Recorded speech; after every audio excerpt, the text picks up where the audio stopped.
Abz, and this is my man Alyx. What you go, Bro Crew Sports Talk? Alyx, that's you, bro. All right. He wants to win. You know what I'm saying? I don't know if you remember. He was in Kansas City when they won the Super Bowl. Out of those guys, I would definitely draft, man. I ain't gonna lie to you. I would get a guy to draft, and I hope they do that. We have a good conversation, bro. That's what it's about, man. That's what it's about, bro. Hoping that they bring something out of this team, you know? Like, because when Ron first got here, they run through a wall for this. JJ McCarthy, man, man. He as far as I know, people saying he's shooting up in the first round, bro. I need to see how he does in time.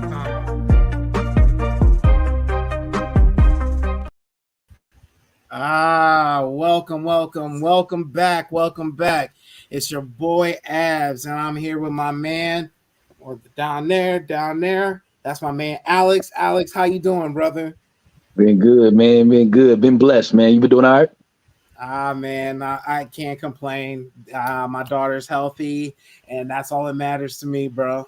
You know what I'm definitely, saying? Bro, definitely. Absolutely. So today, guys, we are back. I know it's been a minute. Forgive us. We won't keep you guys waiting much longer like that anymore. So now we are with oh man, it's just switched up on us. So now so you got the host. Yeah. So now we got our boys with us. My man down there, Will.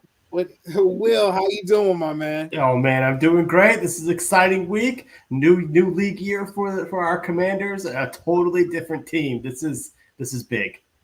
We looking brand new, man. Yeah. I don't even know what to think so much right now. So, man, thank you for joining us, my man. Mm-hmm. Absolutely. Now, diagonal. No, right there. There we go. Right there. My man Sean, we go back. How you doing, Sean? How you doing, bro? Terrible. All right. You heard me. Why am I even on here, man? You could see it. I could see it. Like, I'm like, what's going on with Sean? Sean fuming, guys. You guys don't understand. Listen. Oh my God. I don't want to get to it. I don't want to get too ahead of Sean. I'm sorry, brother. Look, I don't want to get too ahead of myself, but I had just gotten a haircut. Shout out to our boy, one of our guys that went to Herndon, Armando Alvarez, hooked me up with the cut. I'm coming out fresh, and all of a sudden my phone is blowing up. Why's everybody blowing up my phone? And now I get tagged in 3 different messages talking about Sam, how's it going? How do you feel? That's how I feel. Stand up, Sean. Stand up. Let's see what you got on. No, oh, hell no. I know. Hey, respect. I got that early. Respect, no, respect. Does that come in green? No. I'm gonna paint it. All right. Oh man, so yeah, Sean a little upset, guys. I see the fumes coming from his head from the fresh cut. Okay, so mad. So welcome back. Thank you guys for joining, coming on with us, and we really do appreciate it. We got a lot to talk about today, and we made a lot of moves. This week was the start of free agency. Honestly, this is probably my favorite time of year, guys. You guys tell me what you guys think of free agency. Like, this is for me, like a guy that like I analyze the numbers along with what's important on the team. Like, this is so impactful. And honestly, if you don't get, and sometimes I'll even say this, you need a good start to free agency to start your year sometimes. And it may make or break your year. So, guys, tell me what you think of free agency so far. Loving it. Didn't expect this. I've talked to all of you about it. I did not expect us to go this heavy, this early on. But I love everything that we've been doing. And I love that we've been doing it, for lack of a better word, for cheap. You know what I mean? getting those 1 year, $5 million deals, or trying to get a couple 3-year deals. Nothing too long term, but hitting every need that we have. And I listened to a couple of these guys earlier today. These guys they hungry. They're ready to be in Washington, and that's what I like to hear about it. So I to jump into what you're saying, like I feel the same way. It's significant, but not like crippling to the team. You get what I'm saying? Like it's a significant move, and it's to help our team. And honestly, guys, we're not looking for some all-stars. Like some of these guys are just going to be for depth, and like I think a lot of people don't understand that. Will, what are you thinking so far of what we've done so far? Yeah, no, I like it because they brought in impactful players. They're not breaking the bank on it. And kind of what you're talking about, it's not like the last time we made all these kinds of free agent frenzies was like back in like 2000 when we were signing Dion to take over for Daryl Green. And we were signing, guys, Jeff George came in with Brad Johnson. They were signing guys to take positions away, where right now we had a whole bunch of holes. And we had to fill it somehow, and we've been doing it. And so I've been really impressed. And I mean, honestly, I didn't think we would be this active in free agency, but we've signed so many players, and I'm really impressed with the start of everything. Well, man, you ain't saying nothing, man. Like honestly, like I think it was like 13 moves we made so far. I mean, I stopped counting after a bit because they were like, they were saying Washington's making all the moves out here, but it's not like these like crippling moves that's going to hinder our team for years to come. These are moves that's necessary. We had the largest cap number, available cap, but we had like under 60 guys signed to us. So that's that right there in itself it's like we needed to do something. We needed to make an impact, and not impact, but we needed to sign players. And you guys tell me if I'm wrong about this, but I'm glad that it's not just, since it's Dan Quinn, it's a whole bunch of Cowboy players. Mm-hmm. Like, you know what I'm saying? Like, it seems like they're actually doing their homework in acquiring these guys. Alyx, what's your thoughts so far on this, on what's going on this early on in our free agency? Absolutely, man. It's impressive. I mean, what we're doing. It doesn't really shock me as much that we're getting all these guys, because we got really a new team. It's a new regime. It's a new office. Everything really that Braun had in this building, most of these guys are going to be gone. They're going to be out, thrown away. So I'm definitely excited, man. And like you said, when Ron came in here, he was bringing a lot of Carolina Panthers guys and, stuff like that. But Dan Quinn and Adam, man, Peters, man, shout out to them, man. I think they got a couple Cowboy guys, but it ain't a whole lot, man. I mean, you getting guys from the Chiefs and what are the other guys? The Panthers, and I mean, it's just all over. You know what I mean? And I'm excited. I mean, we had 100 mils, so I mean, we were going to spend a whole lot, anyways. I mean, even just around the league, I mean, guys were leaving left and right. At every position, even mainly running back. Everybody says the running back value is so down, but running backs is getting picked up. I mean, I'm shocked with the Aaron Jones thing. They left him and got Josh Jacobs. Now Josh Jacobs, you know what I mean? Aaron Jones with the Vikings, Derrick Henry with the Ravens. Like, this free agency this year is crazy. I mean, it's the most I've ever seen in a long time. But excited to be a Washington fan, absolutely. Just with what new we got, in office. So excited, happy, absolutely. And so one of the things that pissed me off most about Ron Rivera is that I felt like everything was the same status quo, and he didn't try to make anything better. Look, he saved money. He was pinching his pockets. Like, I'm trying to tell you, like this guy, and honestly, I like that's great, because if we really put it down, if we really think about it, we would not be in a scenario of being 100 million over the under the cap without Ron Rivera doing that penny pension. You know what I'm Right, saying? right, Like if right. if we really want to say, like, if we really want to just put it out there, Ron Rivera is the reason why this all happened. But just going through it, it just seemed lazy. And like it wasn't like it wasn't like it was making our team better. And to me, free agency is about that. And also it's about finding those players that's going to be an impact, but not break your pockets either. And to me, it hasn't been done like that until now. Right. Like we haven't done that, and it's so new. It's almost foreign. Like I don't even know what to think about it, guys. Like you know what I'm saying? It almost doesn't seem right. I was telling somebody today that I was like, they're like, "Aren't you hyped? Aren't you excited?" I was like, I've been a Washington fan for a long time. I'm cautiously optimistic. I'm always gonna have that side eye. Like, you know what I mean? But it does feel different, though. It feels a lot different because, like you said, we're making the moves, and it's like, okay, we have a plan. There's a method to the madness, and we're hitting everything we complained about.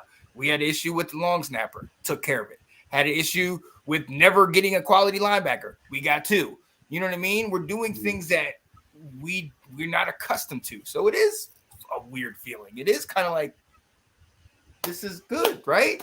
Like we're winning. Almost like when we first saw Dan Snyder was out, we were like, really?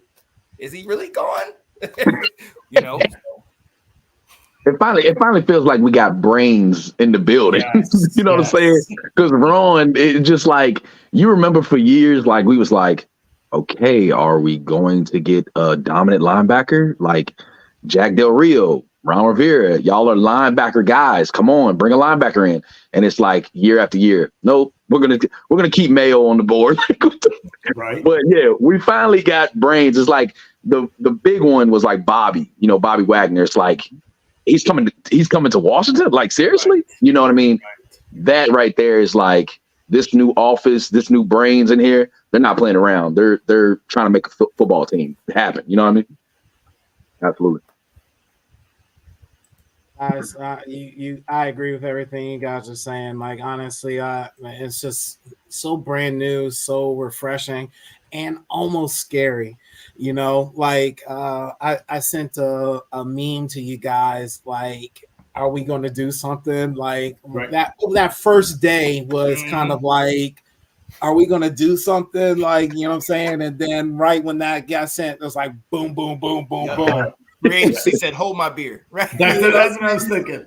They were like, shut your ass up, Abdul. Like that. And I'm like, okay, y'all got it. All right. So today, guys, we gathered today, and we're going to talk about the significant moves that Washington has made thus far this season. Look, honestly, I love talking football. I love talking about our team. And honestly, I want to hear what you guys think about how like these moves that are being made, like this. I'm trying to tell you, I'm hyped, man. I'm jumping right now. You know what I'm saying? Will, what's the word that that like I said to you about like 3 years ago? What's the word that I am? I'm getting moist. There you go. Yeah. So yeah, y'all ready, guys? All right, man. Oh man. So let me guys. I thought of another topic, by the way, while we were just sitting here. Okay. So I'm gonna shoot it to you guys in the private chat, but just the top 5 significant moves made by the Commanders, and I'm gonna let you guys know this list that I created. I want all the smoke. You guys tell me what you guys think. You guys out there like watching our show, tell me what you think, and tell me like honestly, I want to hear what you guys have to say. Will, Sean, Give me all the smoke, man. I want to hear. Hey, wait, Abdul, you on some bullshit with that? Okay, tell me. Okay, tell me. I want to hear this shit. Okay, so are we gonna start off in honorable mention? Honorable mention: the most significant move made by Washington. It's this running back position, guys. So just so in case you guys don't know, you guys out there, I know we all know because we watching Adam Schefter and ESPN since the shit started already. But so Antonio Gibson got snatched up by the Patriots, and honestly, I don't think any of us are really complaining about that. But we signed Austin Eckler. Austin Eckler. Honestly, this guy in his prime is second to none. This guy is like, honestly, for as little as he is a workhorse. And he can play 1 to 3 downs every drive, like first, second, and third down, and everything. He can catch the ball out of the backfield. He can block. My man is legitimate. Now here is the question though: is he still in his prime? Is he still considered one of the best? You get what I'm saying? Like, we signed him to what, like a 2-year, just under $12 million contract. So, guys, I need to know what you guys think of this. Like, is this like to me personally, I think it is an upgrade. Antonio Gibson, is like, honestly, I loved Antonio Gibson. I just didn't think that he should have been third down running back, if anything, from jump. And the conversion over from wide receiver in college to running back in the NFL, it showed it was too much for him. And to me, this is not like, it was just not for him. This position was not for him. And I put him in the slot. You get what I'm saying? Like, that's probably what's best for this man, third down back. Even that, like, but the fact that we started him as running back and he had those fumbling issues early, like, that should have said something earlier to us. And honestly, I'm not saying I'm happy that he's gone, but I think we could and have definitely improved on the position. Alex, what do you think, bro? Yeah, man. We definitely improved on the position.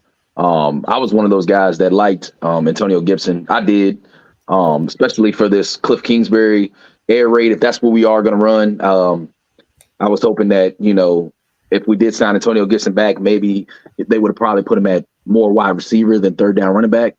But going back to Austin Eckler, man, perfect signing for us, man. He's definitely going to do better than Antonio Gibson. Swift Army knife type guy. He could be the number one. He could be a third down back. He can play wide receiver. He's got hands. He just sees the field, and he sees the end zone. You know what I'm saying? He goes for the touchdown. So that's the type of guy we need. He's definitely, to me, when we got him, I don't think he's going to be our number one. Obviously, B-Rob is, but Austin Eckler is definitely going to get a lot of touches. You know what I mean? He's definitely going to get a lot of balls catched and everything. So I'm definitely excited, man. I think it was a great signing. This is a real big move. And is he still in his prime? Yeah, I think he still is, man. I ain't gonna lie to you. I think last year he had a little downfall, but the Chargers had a downfall. Like, I mean, the Chargers itself, the offense and the defense were filled up with injuries last year. You know what I'm saying? So even Herbert was out too, right? I'm only out for a few weeks. So, man, Austin Eckler, man, I'm telling you right now, I'm pretty sure the Chargers are upset that, he's on another team. They definitely wanted him back. So, yes, this is definitely a big improvement on our offense. Will, what you think? I certainly think it's an improvement. He is a better running back than Antonio Gibson is. I disagree that he's in his prime and he's coming off an injury. And sometimes with these running backs, you don't know it. They can fall off the cliff immediately. And they go from being productive to not. And Father Time is undefeated. But I think he's also suited to be in. If all his role for us is a third down back, he's going to fit great. But he also, like you said, has the ability he's got a knack for the end zone. It's a great point. And he has the ability, you guys have said it, to go first, second, and third down. And I don't love Brian Robinson. I don't hate him, but I don't love this guy. I think he's a fine running back, but I don't think he's anything great just yet. So I like having somebody else in the backfield who might push him a little bit to say, you got to play well because we got somebody else. When it comes to Gibson, obviously the previous staff was done with him. They found that there were too many times he was leaving holes open. He would not go the right way that they wanted him to. And it's too bad. Alex, you said it. You kind of were curious what he could be like with Cliff Kingsbury. And I agree with that. Like, I didn't want him back. I didn't think he was worth signing. But I think he got hurt. He's a positionless player right now in the NFL. And he got hurt playing on a team with coaches who didn't know how to use him because he's not a running back and he's not a receiver. And he's more that Deebo Samuel type Swiss Army knife, but he didn't have coaches that knew how to get the best out of him. So I wish him luck in New England. I don't think he's going to get it there, but hopefully he'll, continue on. Absolutely. So you don't think he'll play like that third down back there also, or I think he is, but I mean that's marginal talent from him. You're going to get some production, but I don't think you're going to he's never going to reach his potential unless he gets with a coach kind of like a Kyle Shanahan who knows how to use a player like that. Like Deebo Samuel became Deebo Samuel because of how Kyle Shanahan figured out how to use him. Great. That was a great point. Absolutely. Sean, what you think? No, look, I mean, I feel like something that we're going to be discussing, especially coming into draft time a lot, is ceiling and the floor. And we know this guy's ceiling is high. I mean, he's electric. For any of us fantasy owners, if you've had him the last couple of years outside of last year, I mean, he was gold for you guys. You know what I mean? And let's be honest. We talk about, running backs getting devalued. Guys like this guy, Austin Eckler, who can do it all back, are the reason why they're getting devalued, because you don't need to give him 400 carries. You can sit here and give him, 100 touches in the run game, 100 touches receiving, and just get him out there doing things. And he's deadly at that. And the fact that he can do that and he doesn't have to be your main guy is why I love that we got him now. Because now he can go, and his game is not predicated on being, 35, 45 carries. It's just it's like a shooter. Just get him in rhythm. Let him get the completion, get a couple yards. Okay, boom. Get back to huddle and put him in advantageous situations. And that's what Cliff Kingsbury's, I believe, is going to do. But there's another thing that we talked about, and Will and I talked about this last night: relationships. Anthony Lynn's our running back coach. He knows this guy. So you don't think he can put this guy in advantageous situations, especially in our run game and our offense? I think this is just a perfect little setup for us. And with Gibson, it was fool's gold to think that he was going to duplicate what he did at Memphis. Memphis, they had him, like Will said, as a dual threat, wide receiver, running back type thing. We brought him in thinking we can get him running back. Then by the time we tried to get him out in space, we didn't trust him. And, I mean, the writing's on the wall. We'll see what he does in New England. But, I mean, I'm excited for him with the new coach. In Bill Belichick's system, I would have been like, I don't know. But with a new coach, we'll see. Absolutely. The fumbles didn't help, though. You know what I mean? Yeah.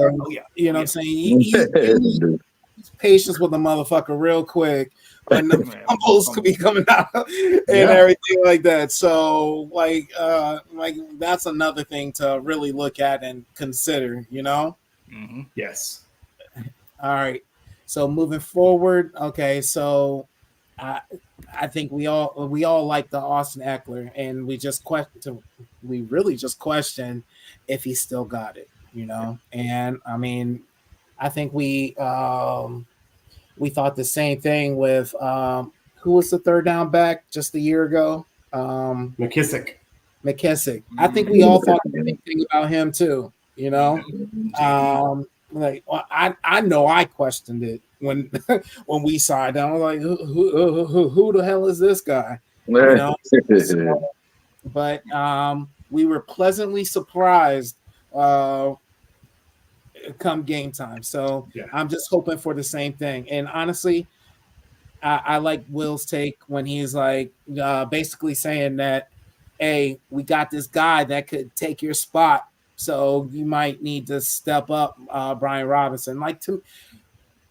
I agree with Will on that aspect also, is because Brian Robinson is like, I like him, he's good, but he's not like that home run. You know what I'm saying? Like I'm like so like I'm I want to see a home run running back kind of shit here. Right. You know what I mean? And Brian, no offense, Brian Robinson ain't that. He's not. And so man.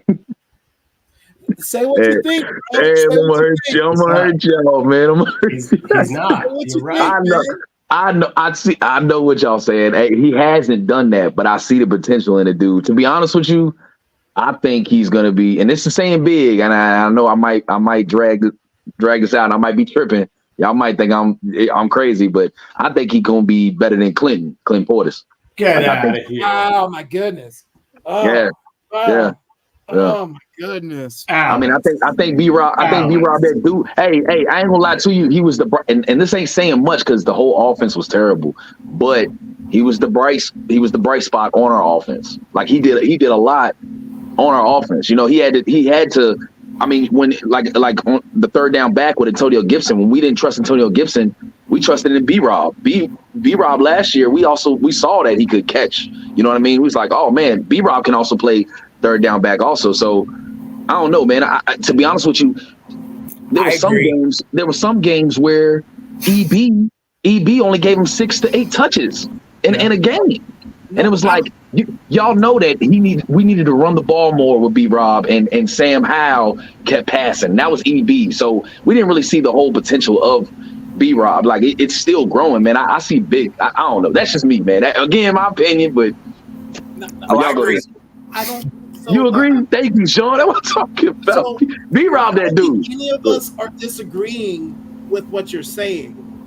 We're rolling over in our graves when you said he'll be better than Clinton Portis. Yes, nigga, you tripping? Like that's just insane to me. Like Clinton Portis was legit. He was that home run. You know what I'm saying? So like that right there that's that black. Like I'm gonna do my best. I'm gonna do my best. Stephen A. right now. Blasphemous.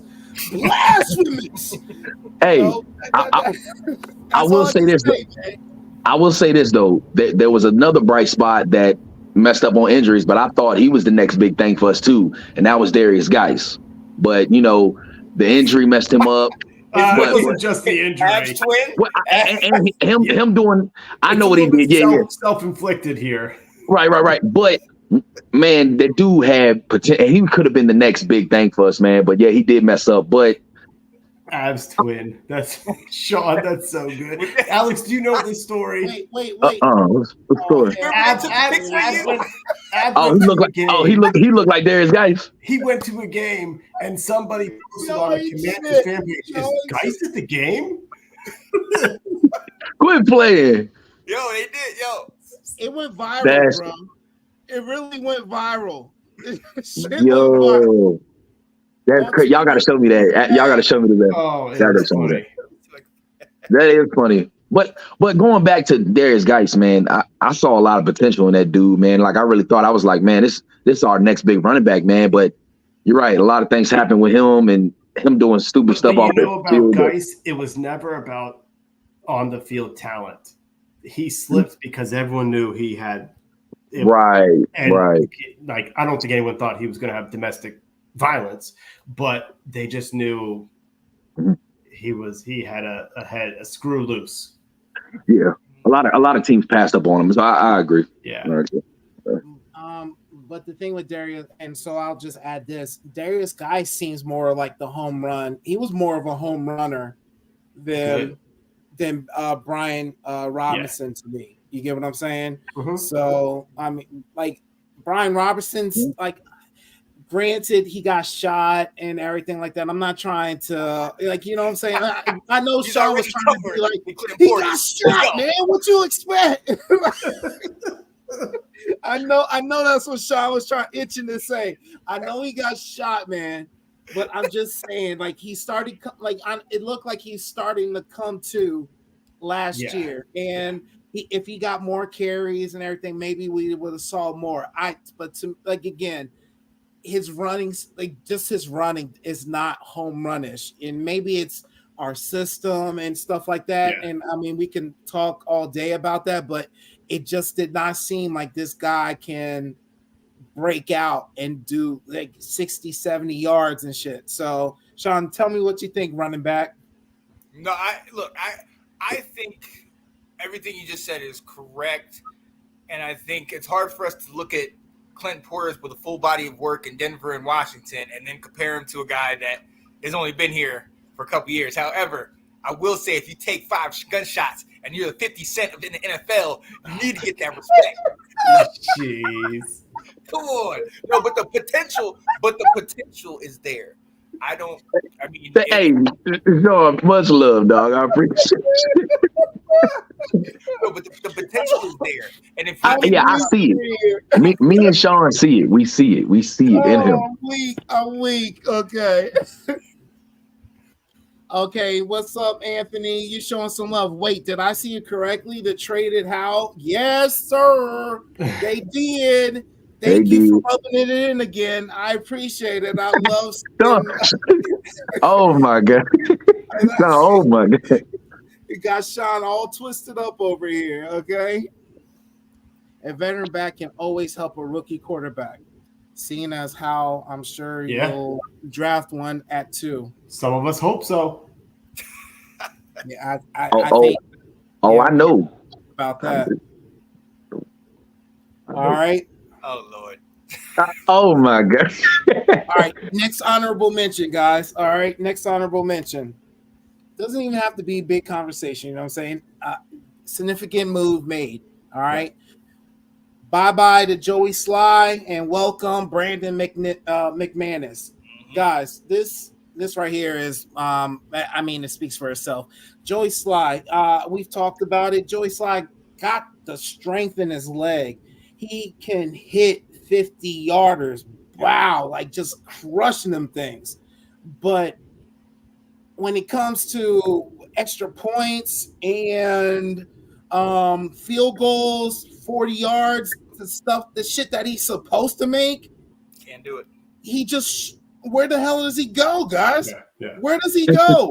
And we can even talk about the long snapper. Like I know a lot when it's always on the kicker when they miss, but they never talk about the snap or the long snapper or what they've done or the hold for the kick, And we literally got rid of our long snapper in the middle of the season because apparently he was tripping. He was messing up the kick. He was messing up the kick. Hey, that was on his fault. It was his fault. We got rid of Cheeseman. Yeah. And it sucks is because we traded up. Man. Yes. We're on a trip, baby. We traded up to get this special teamer.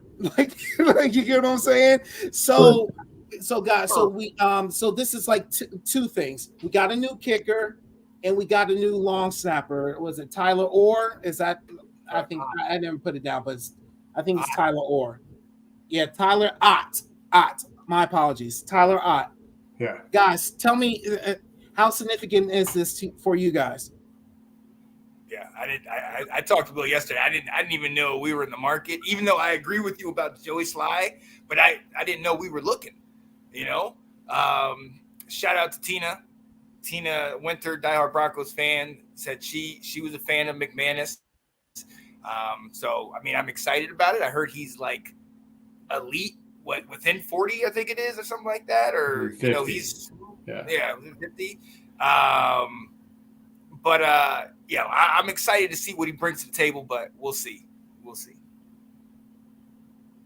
Yeah. Well, what you got? I'm not too excited about this move. Because if you look at last year's stats, and I got to shout Jack for giving us some stats last night. I just wasn't able to put them into it. So Joey Sly hit on 86% of his field goals, and Brandon McManus hit on 81% of his field goals. Yeah, 81.4. Well, I got it right here. So that part doesn't – I don't love that. Now, McManus is, as Sean just said, way more like almost automatic from 50 and below. But my concern is the league is requiring you to make 50-yarders like they used to be 45-yarders. Like people used to be like 45 to 50. It's like, let's hope he can make it. And now I'm at the point where I think 50 to 55, I'm expecting 2 of 3 going through. That you've got guys, I mean, because you've got guys kicking 57, 58-yard field goals at the end of the game to win it. You know, and that's not what this guy can do. Now, how often? And you know, ultimately, if you're giving us what we need most often, is that more important? Probably. And so I don't hate the signing, but this is one I'm just kind of like, I'll wait and see on this. What you got? I ain't gonna drag this out because I don't like us talking about kickers, man. But I'm gonna say, man, I'm with you, Will, on this one. I'm looking at it right now. He's played 161 games, including 4 posts. In his career, what's his name? How you say it? McManus? Mm-hmm. Yeah, Brandon. Is 253 for 311 on field goal attempts, like you said, 81%, and including a career-long 61-yard field goal. It says he is 312 for 321, 97% on point after attempts. Yeah. So, I mean, it's definitely better than Joey Sly. Joey Sly had a big leg, but terrible accuracy. But yeah, I'm like you, Will. I mean, it's definitely an improvement, but I'm not really like so excited. I mean, but what team really can get a Justin Tucker? You know what I'm saying? Like, it's like we just got to deal with it. You know what I mean? But who knows? You know, there's kickers that do terrible at this home and then they go to another home and they ball out. You know, who was the kicker that we had? Dustin Hopkins. Yeah, he played terrible for us. He goes somewhere else and he has a successful career. So hopefully this guy, you know, but I don't want to drag this out. He's a kicker. You got one job to do. You better do it right. That's all I know. I think so. Other than this position, long snapper, this is like position I think you need to be absolutely perfect in. Like one of the, like, you know what I'm saying? Like, I don't think there's a lot of room to be okay. Like you should absolutely be perfect in this position. Like, Sean, remember in high school how the kicker and the punter would go to another field during football and legit that was all they did. All they did was that. You know what I'm saying? So if you're spending hours doing just that, you better know how the grass feels. Like, you better know how the wind, like how the wind adjustments that you need to take and everything like that. Like, to me, if it's anything like how high school was, for the professionals, you got to be on top of it. You need to be professional. Like, I got more. Well, I was saying it. In the NFL, I would say in the NFL, they got more focus. They get their own bubble where they're kicking and doing their own special team stuff, and they got coaches on top of coaches. We had like one guy that would stand over there and be like, "All right, you made it. Kick another one." You know what I mean? Yeah. And we'd be looking over there for the other field like, "Y'all, sorry, son," while we doing work. But they have guys out there that are holding, that are catching, that are throwing the ball. All you have to do is focus your plant foot and go to work on kicking. So again, I put too much into the kicking, but they don't have any excuse. Well, I will say this, and I'm probably being nice to a kicker. I think that they do work their butts off. And I'm not saying every kicker in the NFL, but I do feel like they do work their butt off. But it's the fact of that they have more pressure than a quarterback in the NFL in the fourth quarter. Yeah. Kickers, when it comes to that game-winning drive and they got to make a kick, it's more pressure on a kicker than it is more of a quarterback. Because when a quarterback messes up, and if it's a franchise guy, he throws a pick or something, he knows he's got a job tomorrow. When it comes to a kicker, it's more pressure for a kicker, because if he misses it, he knows that, hey, I might be going home. So I understand exactly what y'all saying, and I don't want to drag this out because it's a damn kicker. It's like, yo, do your job. But at the same time, I feel the pressure because you got that many people looking at you, and you know that if we lose this game, everybody gonna be blaming it on him. You feel what I'm saying? So I don't want to drag it out. Kicker, just do your damn job. But I feel your pressure, homie. I feel your pressure. Yeah. Will, what are you thinking, bro? Yeah. They're just, I don't hate the move, but I don't love the move. We'll just kind of wait and see on this one. All right. Yeah. All right. Next honorable mention, guys. The addition of guard Nick Allegretti. All right. So, in case you guys don't know, Nick Allegretti was stepped up in literally the last game of the year, Super Bowl, and stepped in for Joe Thorney,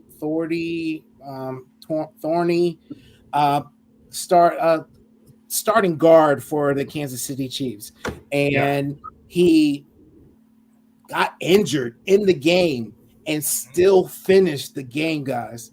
So this guy is like, one, he's tough.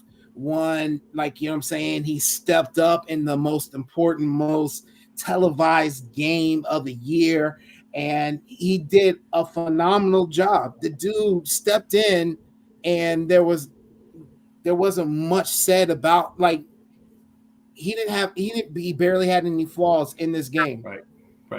Okay. So this guy is doing all of this, and but the downfall of it is, it was like one start. Like, you know what I'm saying? Like, it's the guy doesn't have a lot of starting experience. And that's one thing that is it a great move? Like, yeah, we got someone with potential. He's 27, but again, it's also like, we just paid $16 million, a 3 year, $16 million deal for a guy with potential. Yeah. So how much can we take from that? Like, and that's why it's just an honorable mention to me. With Alex, what do you think, man? Yeah, with this move, and you're talking about the Chiefs guy, right? The Chiefs lineman.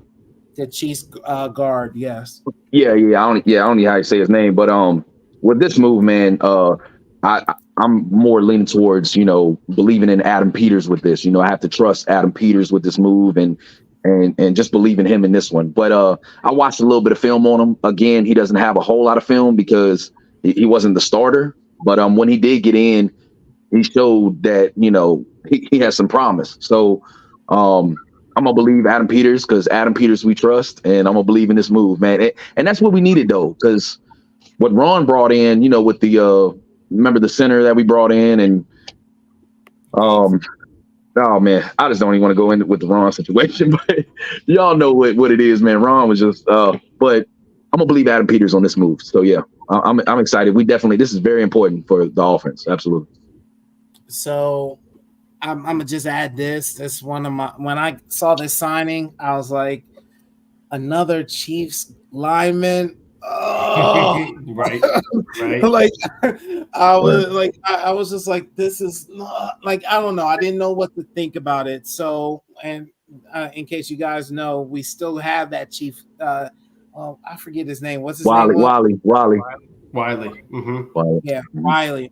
So he was horrible at right tackle for us last year, but he's still on our team now. Yeah. And they're talking about moving him into guard next year. That's why we kept him. But Will, tell me what you think of this move, getting another Chief lineman. Yeah, so I think I don't care where he came from. And actually, this is one of the moves we made where there's no previous connection between coach and player. Austin Eckler was drafted by Anthony Lynn. And a bunch of these other moves, all those Cowboy players that came over, all of our assistants had a role in bring these guys. They've worked with him, but not this guy. So I think that's kind of interesting. this is what you talked about. Not every single person we brought in here was made to be your day one starter. And this guy's going to provide some depth because we really don't know what's happening at left guard. Is he the left guard?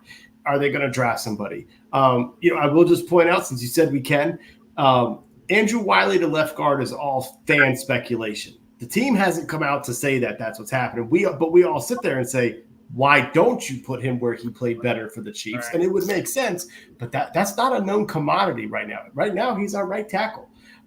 So we're not really sure what Allegretti's role is going to be, but at the very, very least, he's someone who may be coming in to start, probably coming in to start. He said in an interview, I want to go someplace I can play.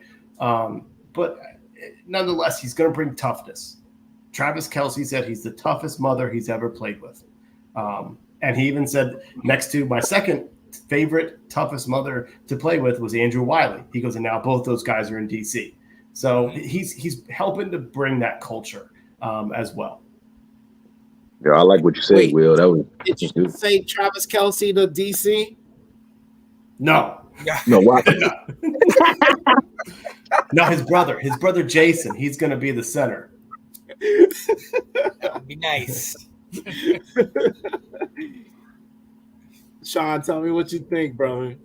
Yeah, I watched his introductory press conference, and I mean, just by listening to that, you get that feeling that he is tough, and he was saying, like, they asked him about the elbow and just first, is that going to be an issue? And he was saying, no, they looked at it. We're not going to need surgery. The rehab, everything will be good. If today he had to play, he could, but thankfully, he don't have to right now. One of the things I thought was really interesting, because we're talking about him potentially being left guard. In his interview, he said day one, he wants to be a day one starter. He said he wants to compete for that left guard spot. I like that. I like that fire that he's bringing to the table, because if he is a depth guy or if that's what they think he's going to be, he don't think that in his mind. That's what we need, guys. We need guys that are hungry, that are ready to compete in-house and come out and say it. He's like, I'm not trying to be disrespectful to anybody else, and I don't know what front office, what their main goals are, but I want to be the starter.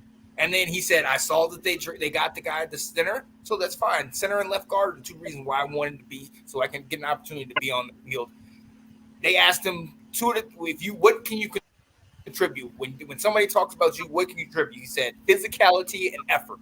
Give to him. I like that. Somebody that's going to work, who's going to grind, be a dog, and be just in there. And then you have Travis Kelce, like Will said, who's giving him that, vote of confidence and that push. I like that. I really like what he's bringing to the table. And then at the end of the day, like you said, Super Bowl, you tear, your shoulder, you tear whatever in the game or your elbow, and then you have an opportunity. He said he got pissed. He was like, "Dude, do I got to take myself out of the Super Bowl after I just got in?" You know what I mean? Right. Up, and he realized he could play with it. It's one of those situations where you just, look, tomorrow. I won't be doing. Tomorrow's a different day. I might not get an opportunity to do this tomorrow. I need to take advantage of the opportunity I have right now. Everything about that, I love. Now, I'd be naive if I didn't say that we've seen a number of press conferences where we left it being like, oh man. I was also here last year when EB had a press conference, like, oh, here we go. So I'm gonna take it with a grain of salt, but. That hunger, that competition, I'm really excited to see that. So I love this movie. Yeah, I want to. My bad. Before you say, so I want to go back to what Will said. Wiley staying at left tackle. I think that's what the fans, like you said, because I didn't hear nothing about Wiley moving in inside or anything like that either. And I think Wiley. The reason why we didn't get rid of him, and a lot of people were probably upset that we didn't get rid of him, is because we signed a 3-year contract with him. You know what I'm saying? And he is 30, which I get it. And I see why Charles Leno was gone. You know what I mean? Because he had one more year left. And if he would have played out this season, we would have to, pay him possibly or something like that. But he was just getting up there in age. Wiley had a 3-year contract. He's 30 years old. And I get it. But him moving on the inside, let's say he did move on the inside. That means possibly if we're not going to get Tyron Smith or anything like that, that means you have to go into the draft and get 2 rookies.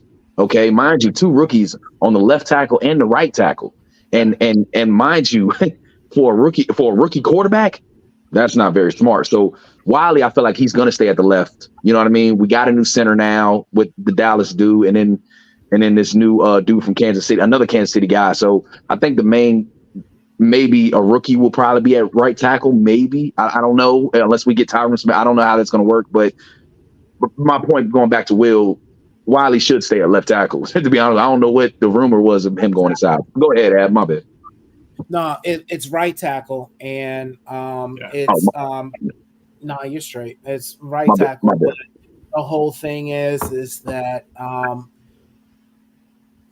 us signing a 3-year deal with them, we could have, it doesn't matter because we could have let him go and still got some money back cap wise. So releasing him like that, not trying to argue or nothing like that, but the money wise, it makes sense that we could have let him go and still save money. It actually makes less sense for us to release Nick Gates. Yeah. It makes less sense to release Nick $300,000 savings. Yes, and we did that. You get what I'm saying? Yeah. So I think that's all I'm saying. Like the money wise, I'm just from what I'm looking at in Spot Rack and everything like that is just we could have saved just according to this 1.6 million if we released Wiley. And see, I don't think that's worth it. I wish they would move him inside. And I say you keep him for another year and let him be that battle Allegretti. Like, let him be part of the team. I don't really think we should put him at right tackle, you know? I agree with that. To me,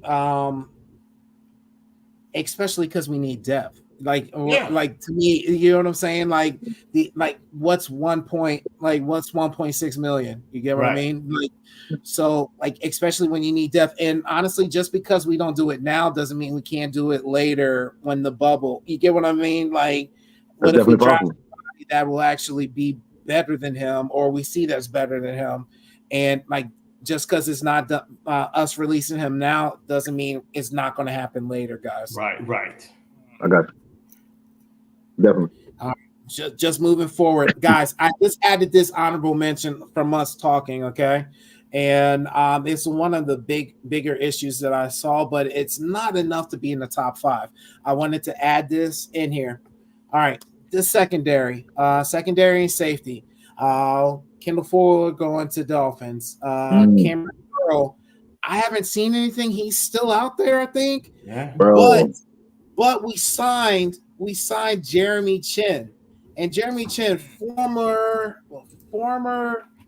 Rookie of the Year runner up. Yes. And Chase Young. So that I do good on your trivia. Yeah. So he's second. He was a runner up for Rookie of the Year. Second to Chase Young. And honestly, he had some injuries, so he kind of fell off and his value really diminished. And so we picked up Jeremy Chin. And honestly, guys, he's kind of like a Cameron Curl. I can see that.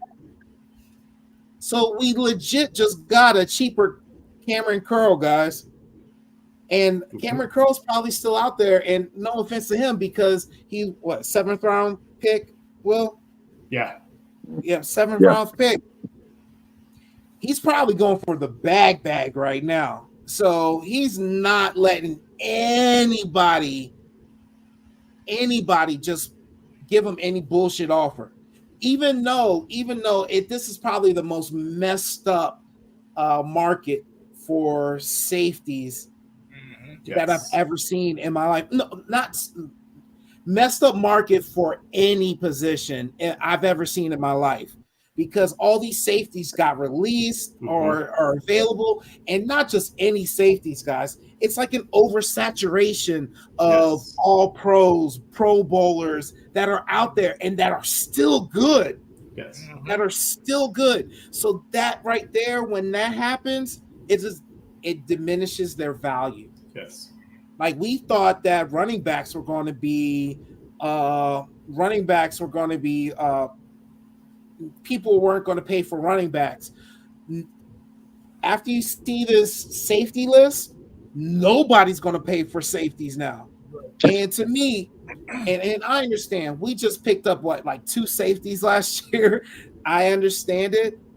But to me, I kind of almost feel like you got these all pros, we should have at least got one, like got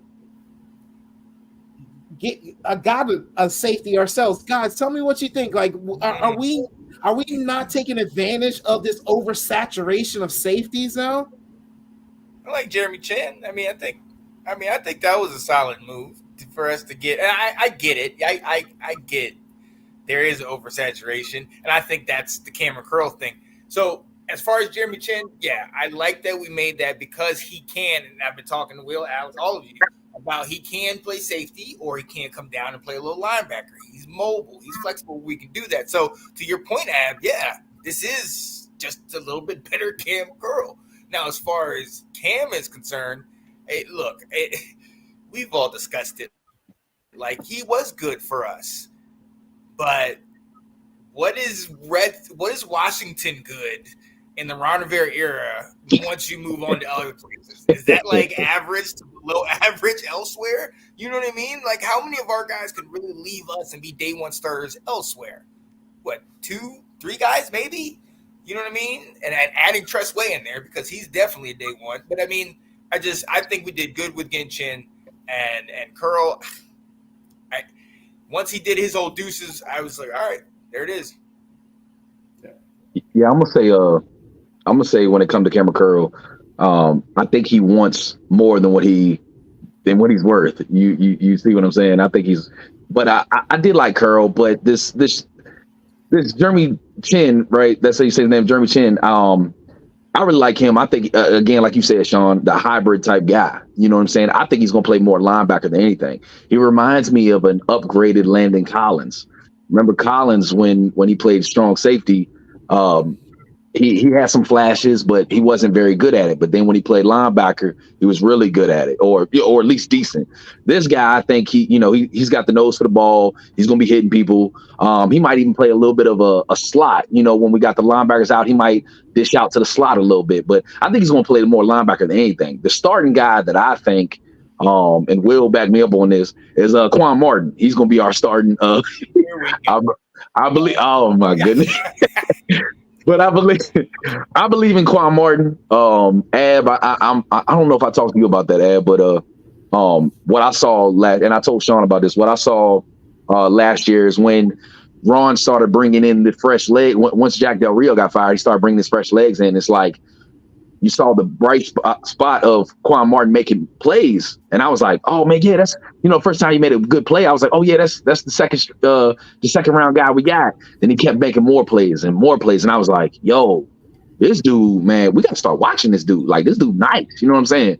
And I was definitely impressed. I mean, he was making flash plays that Cameron Curl kind of wasn't. Cameron Curl was like a tackling machine, but Quan Martin is like somewhat of it, can get the ball type of thing, stripping the ball. He got an interception here and there, so definitely a tackling dude too. He puts his nose in there. So, but yeah, going back to what I was saying about Chin, yeah, I think he's going to be definitely part of this linebacking crew. You know what I'm saying? 6'3", runs a what is it, a 4? I think 4.4.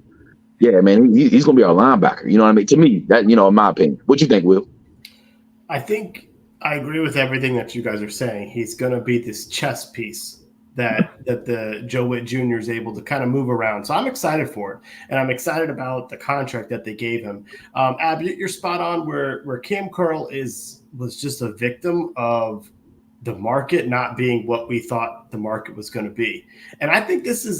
I'll say this: it's like a league-wide conspiracy where basically all the owners got together and said, we're not paying safeties anymore. We're devaluing this position. Because the only guy that got a big deal is Xavier McKinney going to the Packers. 4 years, $67 million. Everybody else, Darnell Savage is a bigger name. 3 years, $21 million. Kevin Byard's a bigger name than Cam Curl. 2 years, $15 million. There was all these smaller deals. And then right now, like you said, Jamal Adams is out there. Justin Simmons is out there. Eddie Jackson, Quandre Diggs. I don't need to keep going. There's a lot of players out there, and this is not the year for safeties to get big money deals. So Cam Curl got hurt in that matter where he was looking for that 4-year deal. And people are like, he's not getting it right now from teams. They're like, I don't need to give that to you. He is young, so there's still a chance where some of these guys are much older. But I think it's a good move. I think maybe the first part of though is right now, the biggest thing right now that we've got a huge hole at cornerback. And seeing that Kendall Fuller signed for 2 years and $18 million, I was like, with what we've done in free agency, I kind of sat there and went, we could have done that. Now, if they didn't want to, and maybe he didn't want to come back here. But I was looking at that contract going, well, I was expecting him to duplicate what he got from us 3 years ago or 4 years ago, and he didn't. So I saw that. I was like, well, we could have done that. So, who knows? Maybe they're holding off to go and trade for L'Jarius Sneed. Maybe that's what they're looking to do.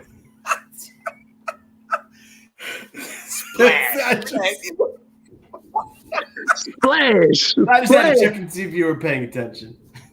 Hey, Will, if that happens, dog, I don't know where you live at, but I'm come over there and kiss you, man. Hey, because you said the right things, man. Hey, I want Sneed, bro. I do. Ab know about it. Ab, I've been talking about Sneed, bro. I'm telling you. Alyx is going to say this offseason is a failure if we don't sign for someone for more than $50 million.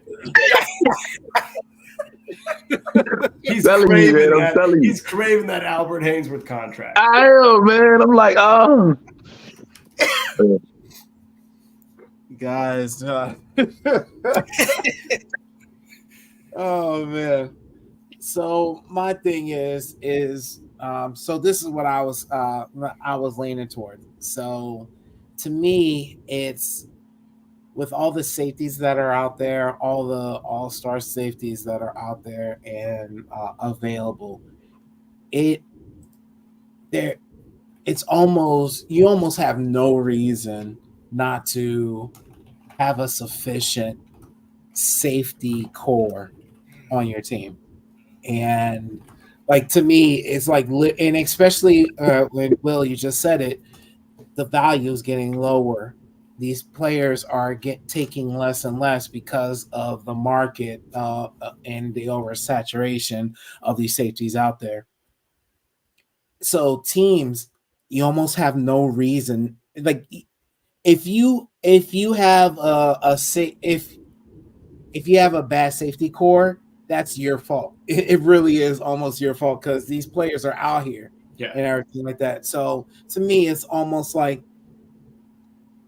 we should be doing our due diligence on these players. And I totally understand the way we're going, but then at the same time, it's the scenario that we're put in. Like, honestly, like, we're not going to overspend. We're not going to do this. We're not going to do that. That's all said and great. But when the best safety market is out there and you can get a all-pro safety for cheap,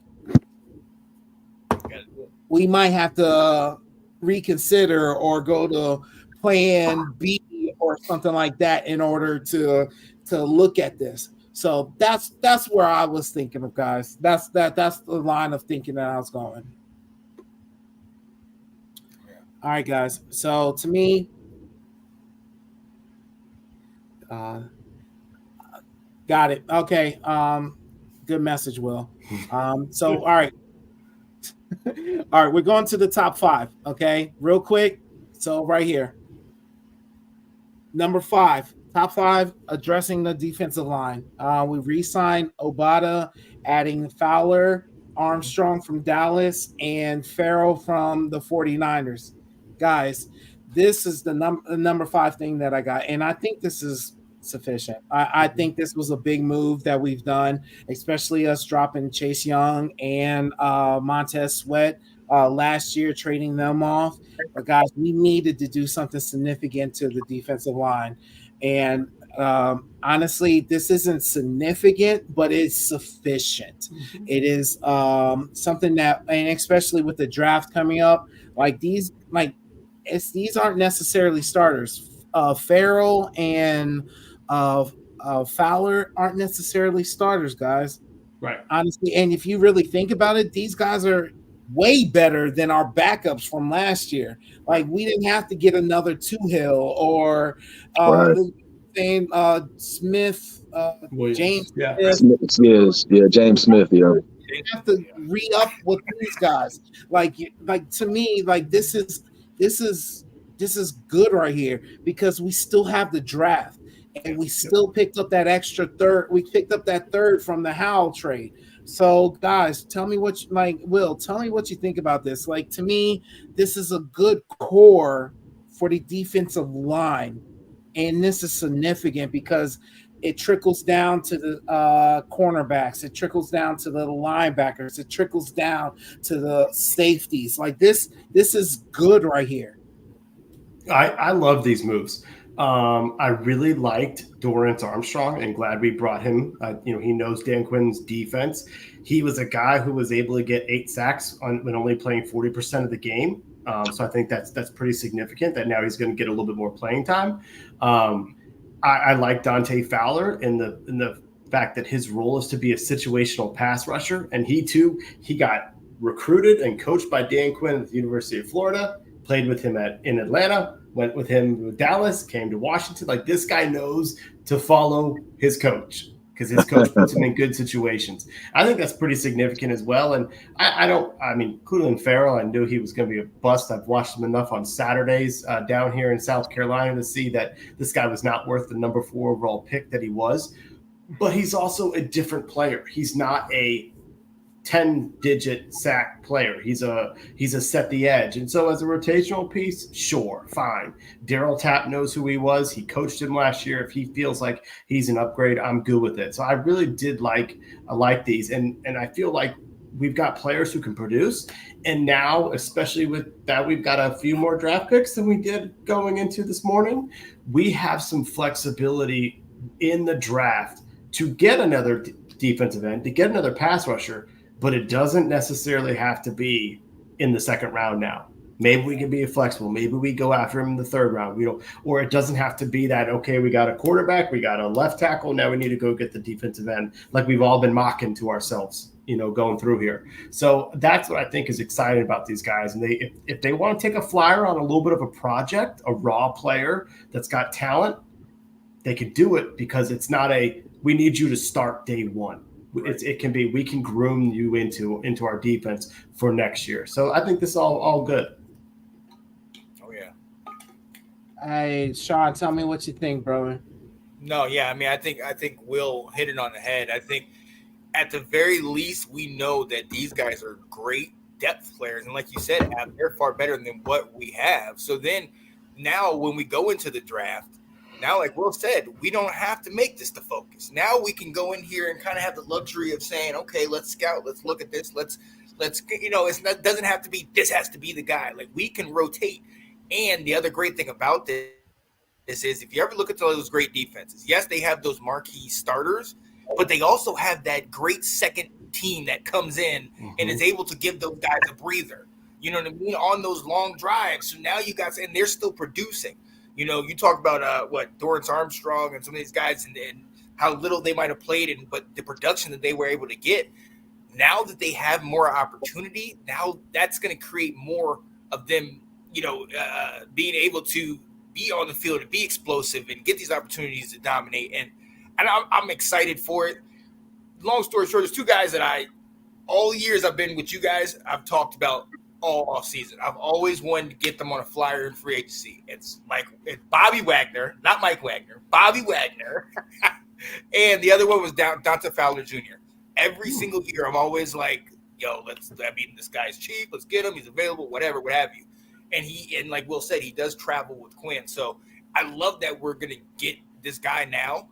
And, hey, see what these guys can do. I think this is just an advantageous position for all of these guys that we got right now because I think they're all hungry and they're all gonna fit somehow in this. I'm excited.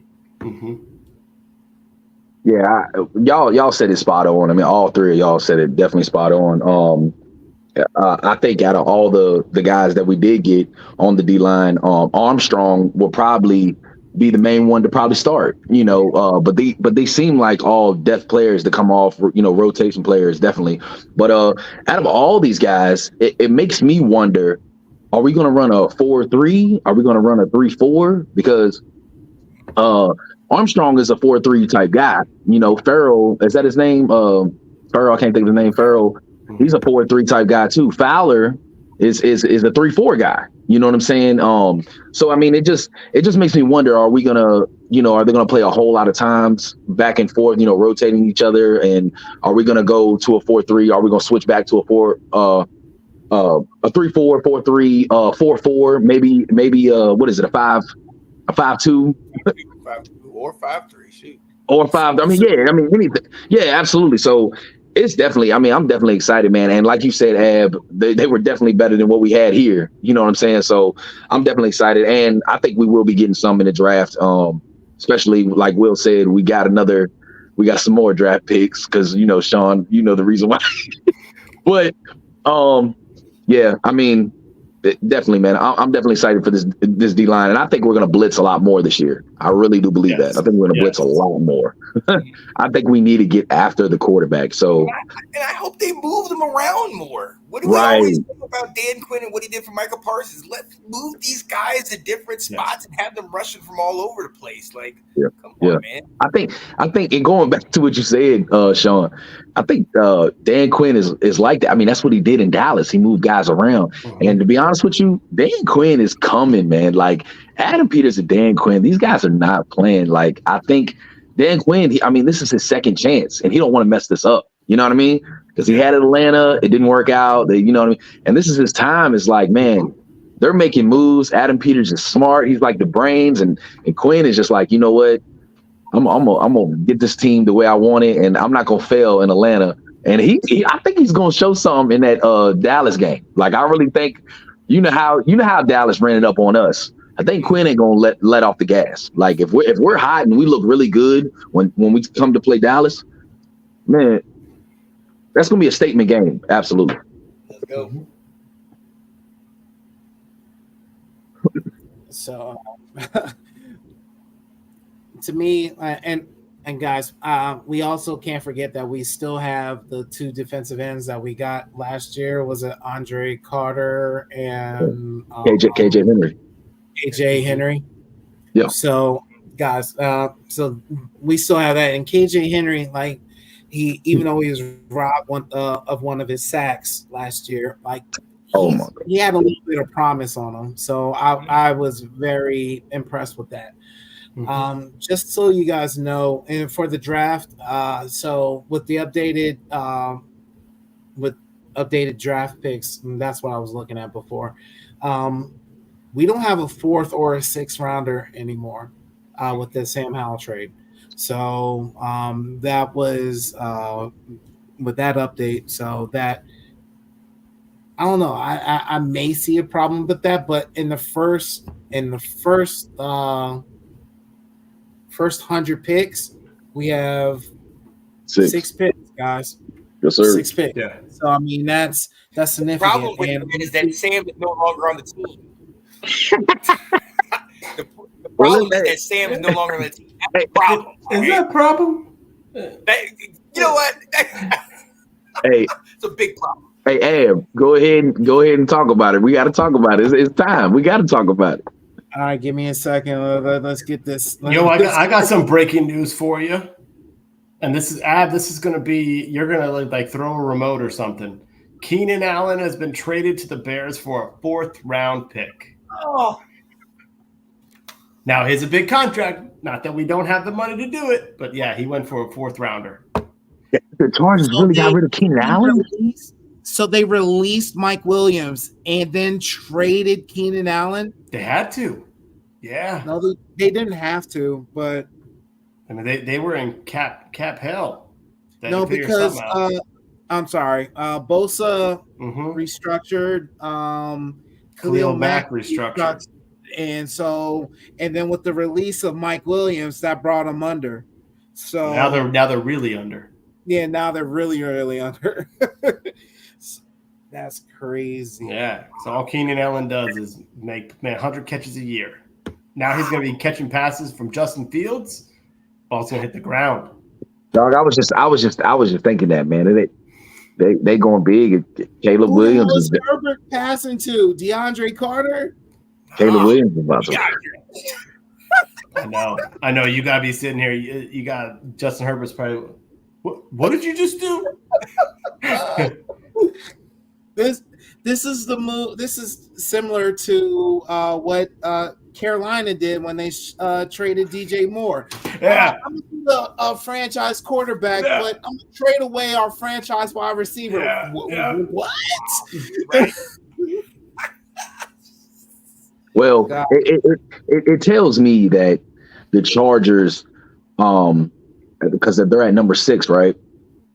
I don't know what the draft is. Maybe 5. Could be. Maybe they're going to draft a receiver. They're definitely going after Malik Neighbors or Marvin Harrison Jr. There's no question about it. That's a good point. Absolutely. You know what I mean? So, and they already got. Don't they got a tight end?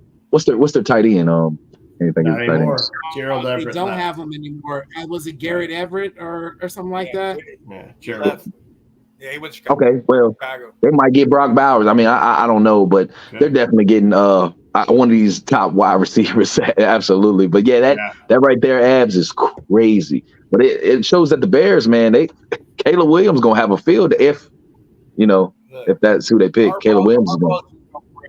Harbaugh is going to bring Michigan to the Chargers. That's what he's going to do. We haven't gotten there yet. I thought you just said that. You're talking about. Oh my goodness! All right, go. All right.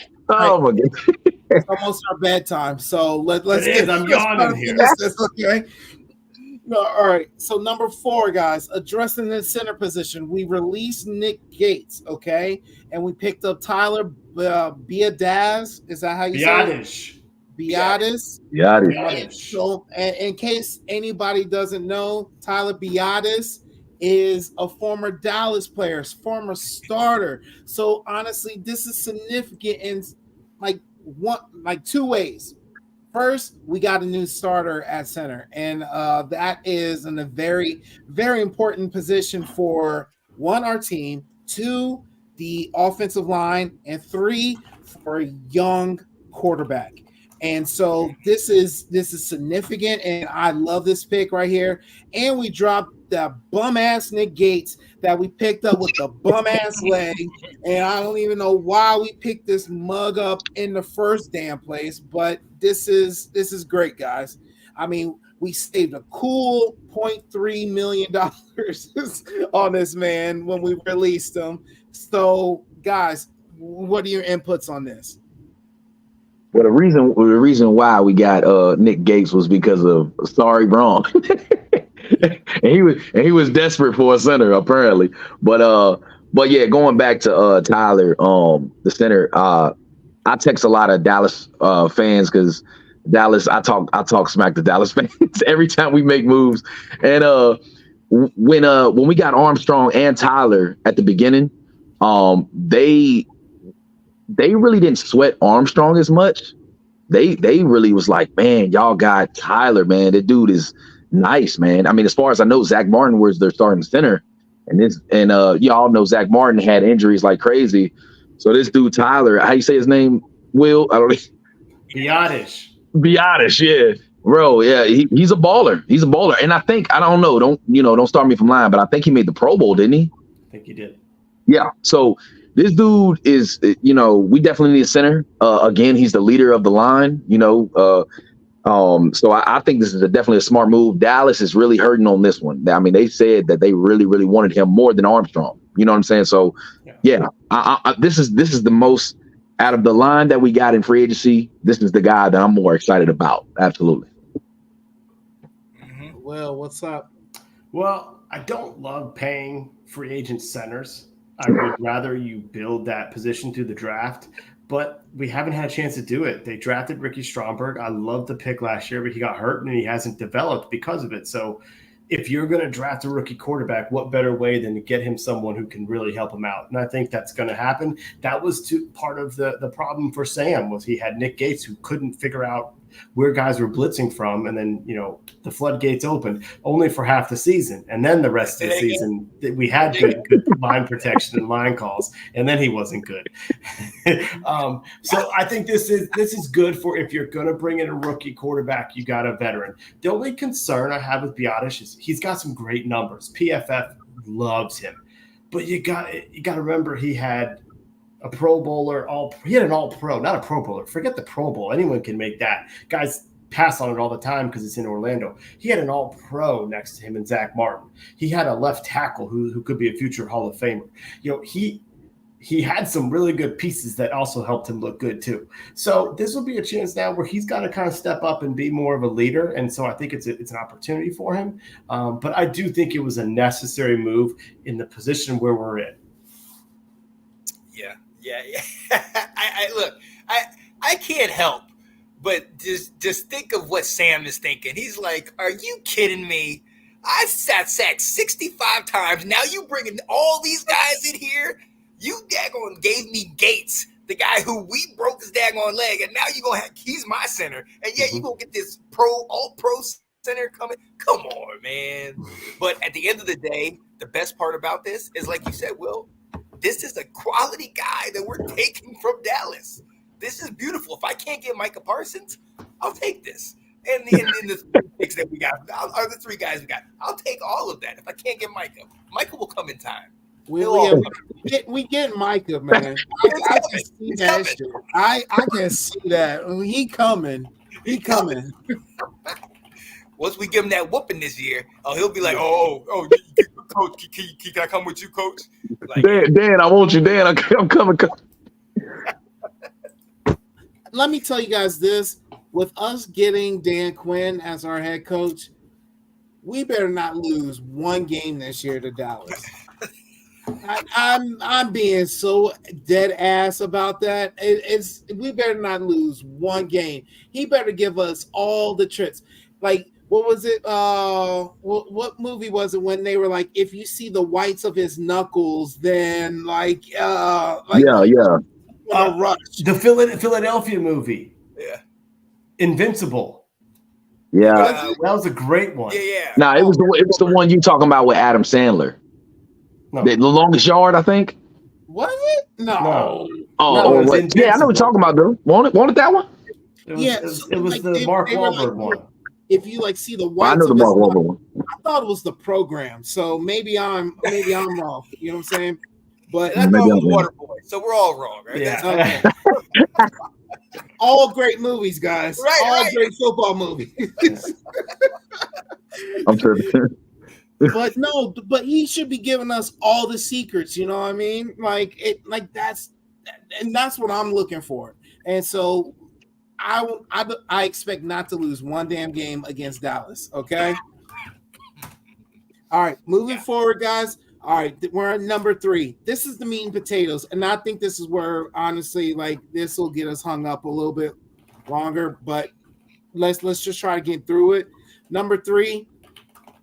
Oh, yeah. Quarterback moves. Marcus Mariota. We picked up Marcus Mariota and we traded Sam Howell to the Seahawks. Okay, so we're gonna start off with Sean on this one. Okay. Oh, Lord. Okay. So. Oh my goodness.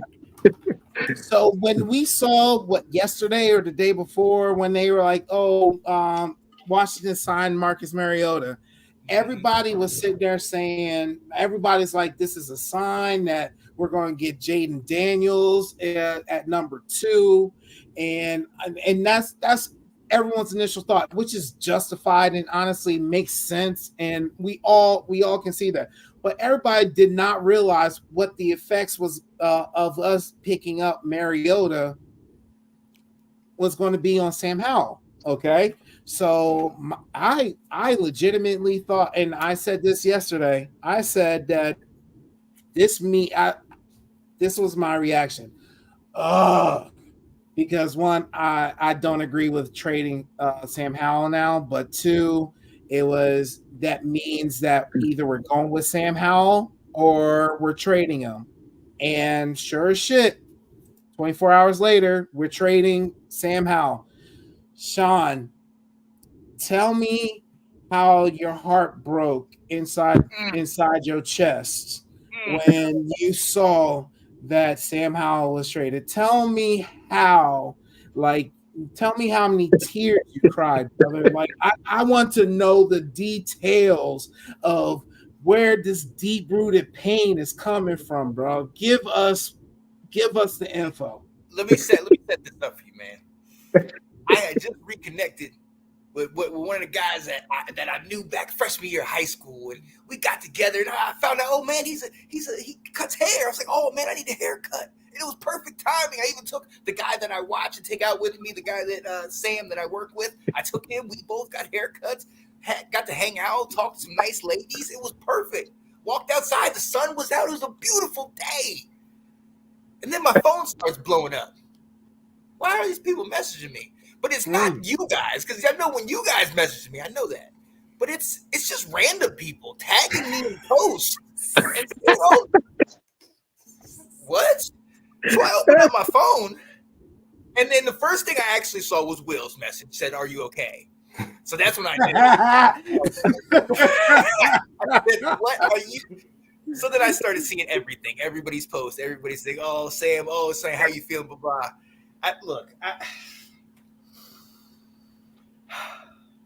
For 3 years, okay? For 3 years, we brought in a guy, and I have stood behind him. Ryan Fitzpatrick. Will, great. That could be the last half, okay? Last year, it was Carson, or 2 years ago, it was Carson. He did. I stood behind this man. As Colts fans said, what are you doing? Eagles fans laughed at me, and we saw what happened. I even went at what's his name, Nathan, about the whole situation. Shout out to my guy. But when we drafted, and I was on with this guy up here, we drafted Sam Howell. Got ahead of myself. Not yet, Drake May. When we drafted Sam Howell, it was too good to be true. I was like, my quarterback, we drafted him in the 5th, gives him an opportunity to prove himself. When I saw we had Carson and Taylor, I was like, oh, this is great. He could definitely get in with these guys. And in the Dallas game, his first win is a Dallas game. How many times has Taylor done that, Will? But we'll just relax. We could not have put a better script. The owners were out. EB comes in. Ron is potentially out. Like, things are working. Oh, my goodness. New coach, everything. And Sam is going to get a full 17. And through the first 4 weeks, I was hyped. Mm-hmm. I was, oh, yeah. And through week 8, I know I told Will, leading the league in passing, Will. Leading the league in passing. And he said, that's a terrible stat. Don't even. And you know what else he led the league in? Getting sacked. I think he was up there in interceptions thrown. Listen, at the end of the day, we can talk about all the things that he had to deal with. The coaching system was on their way out, the new system, everything. We're all given an opportunity. He did the best with what he had. You can't take away that the man almost had 4,000 yards. And I get it. Garbage yards. I get that. I don't care. He's still balling. An NFL quarterback putting up that many yards, albeit nowadays is more common. At that, it's still a feat, man. And to do it with all of the issues that he had in house, and just to keep getting up, at Salou, I'm glad he got paid. He's going somewhere else. We got something for him. I'm with it. But for me, it stings, bro. It stings. It's not going to get better. And if he succeeds elsewhere, I will be taking the jersey off and getting a new one and going that way, because I can't. We better succeed whoever we get. That's all I'm going to say. Because if we don't succeed, I'm just going to be sitting here looking at you guys like, I think they'll be better. That's all I'm saying. I think that we all agree, bro, that there's potential for him to actually succeed elsewhere. I think we all agree that Washington is not the best place to develop a quarterback. Yeah. Hopefully that changes in the coming future, but I think we all can agree to that. Sean, I'm sorry for your loss. So, not rooting for any more quarterbacks. Okay? I'll tell you that right now. Don't come to me and ask how I feel about a quarterback. I don't care. If I root for them, they lose. So let's get a Rattler or somebody. No. Rattler's on his way to Arizona. Or no, I'm sorry. That Ritter. is on the way. Oh, yeah, there you go. I'm sorry. This could totally be redeemed in April, Sean. Late April, you could be back on the train. Not let me get a break. So Will, okay, so we traded our mans. Hal's gone. So to me is, well, what do you think is okay? So what's the next move now? Like, honestly, what does this tell you about number 2 now? Our number 2 draft pick. The Washington Commanders pep band needs to start learning how to play neck. That's what it tells me. From LSU, baby. From LSU. Plays, yep. That is exactly what they need to figure out how to play that song, so we can be doing that too and yelling what they yell during it, because that's what's coming. We know it's going to be a quarterback. We've known it was going to be a quarterback. Yep. And and then I think they can figure out whatever they want to do with that number 3 guy. I do think it wouldn't hurt to bring someone else in as a number 3 guy that can come in if you need to. There's always plenty of veterans around. He's not good, but someone like a Nick Mullins, where if you needed him to play for a game, you could as your number 3 quarterback. But it would not have been right for Sam Howell to go from 17-game starter to holding a clipboard and being in street clothes in the same team. I almost think they did him right by saying, you're not going to get a chance here, so let us let you go somewhere else. So I will give them that credit there. And I'm just going to leave it at that. Sean knows how I feel, so I'm just going to leave it at that. They did Sam the best they could. So, okay. So and that's funny that you said that, because honestly, I almost feel the same way, is that they did Sam Howell right by trading him. That's a lot more than what Chicago has done for Justin Fields, because they said they were going to trade him before free agency, and his ass is still stuck. So, but I'll take it a step further though. Do you think, and this is a question for you, Alex. So, do you think that maybe they traded him is because they're leaning more towards Drake May at number 2 because of how difficult it would have been for Sam Howell to go, because he was a starter at North Carolina, right? Yeah. Mm-hmm. Yeah, started from North Carolina, and Drake May was the backup to Drake May being the shiny new toy and being the starter, and then the scenario of Sam Howell being the backup, how difficult that would have been. Do you think, what do you think of that possible scenario there? Right. No, I don't think, and the reason why I say is because of Marcus Mariota. Us getting Marcus Mariota. But I will say this: I don't know if y'all remember the show, and I think it was a couple months ago, right? And we were talking about Sam Howell, and at the beginning, we didn't know if we were going to get a quarterback, but it's a possibility we might, because we were at number 2. And I don't know if y'all remember that show, but I did say that I think it's smart if we trade Sam Howell, right? I said this. I think it's smart that we trade Sam Howell, because when a rookie comes in, imagine if that rookie starts messing up, right? All the fans are going to be like, Sam Howell, and it's going to put pressure on that rookie, right? But then probably a month later, I started thinking about it, and I was like, you know what? We need to keep Sam, because he's durable, he's strong. You know what I'm saying? He would be probably a good solid backup. But that being said, I think the reason why they got rid of Sam was because of what I think the reason why is the fans. If our rookie quarterback messes up, we're probably going to yell out Sam Howell, and they don't want to put that pressure on a rookie. And like a JD5 or whoever we're going to get, I don't think it's going to be Drake May that we're going to get because of the Marcus Mariota. And us getting Marcus Mariota, it really just shows who we're going to get, like you said, Will. And y'all know I've been saying this with the JD5. I've been talking about this all for weeks, man. But I'm like with you, Sean. I was a fan. I know you were a Hart fan more than I was, but I was a fan with Sam Howell. I just don't think they did him right. I think EB and Ron failed him. He looked promising. I don't care what the haters say, but he looked promising all the way through week 8.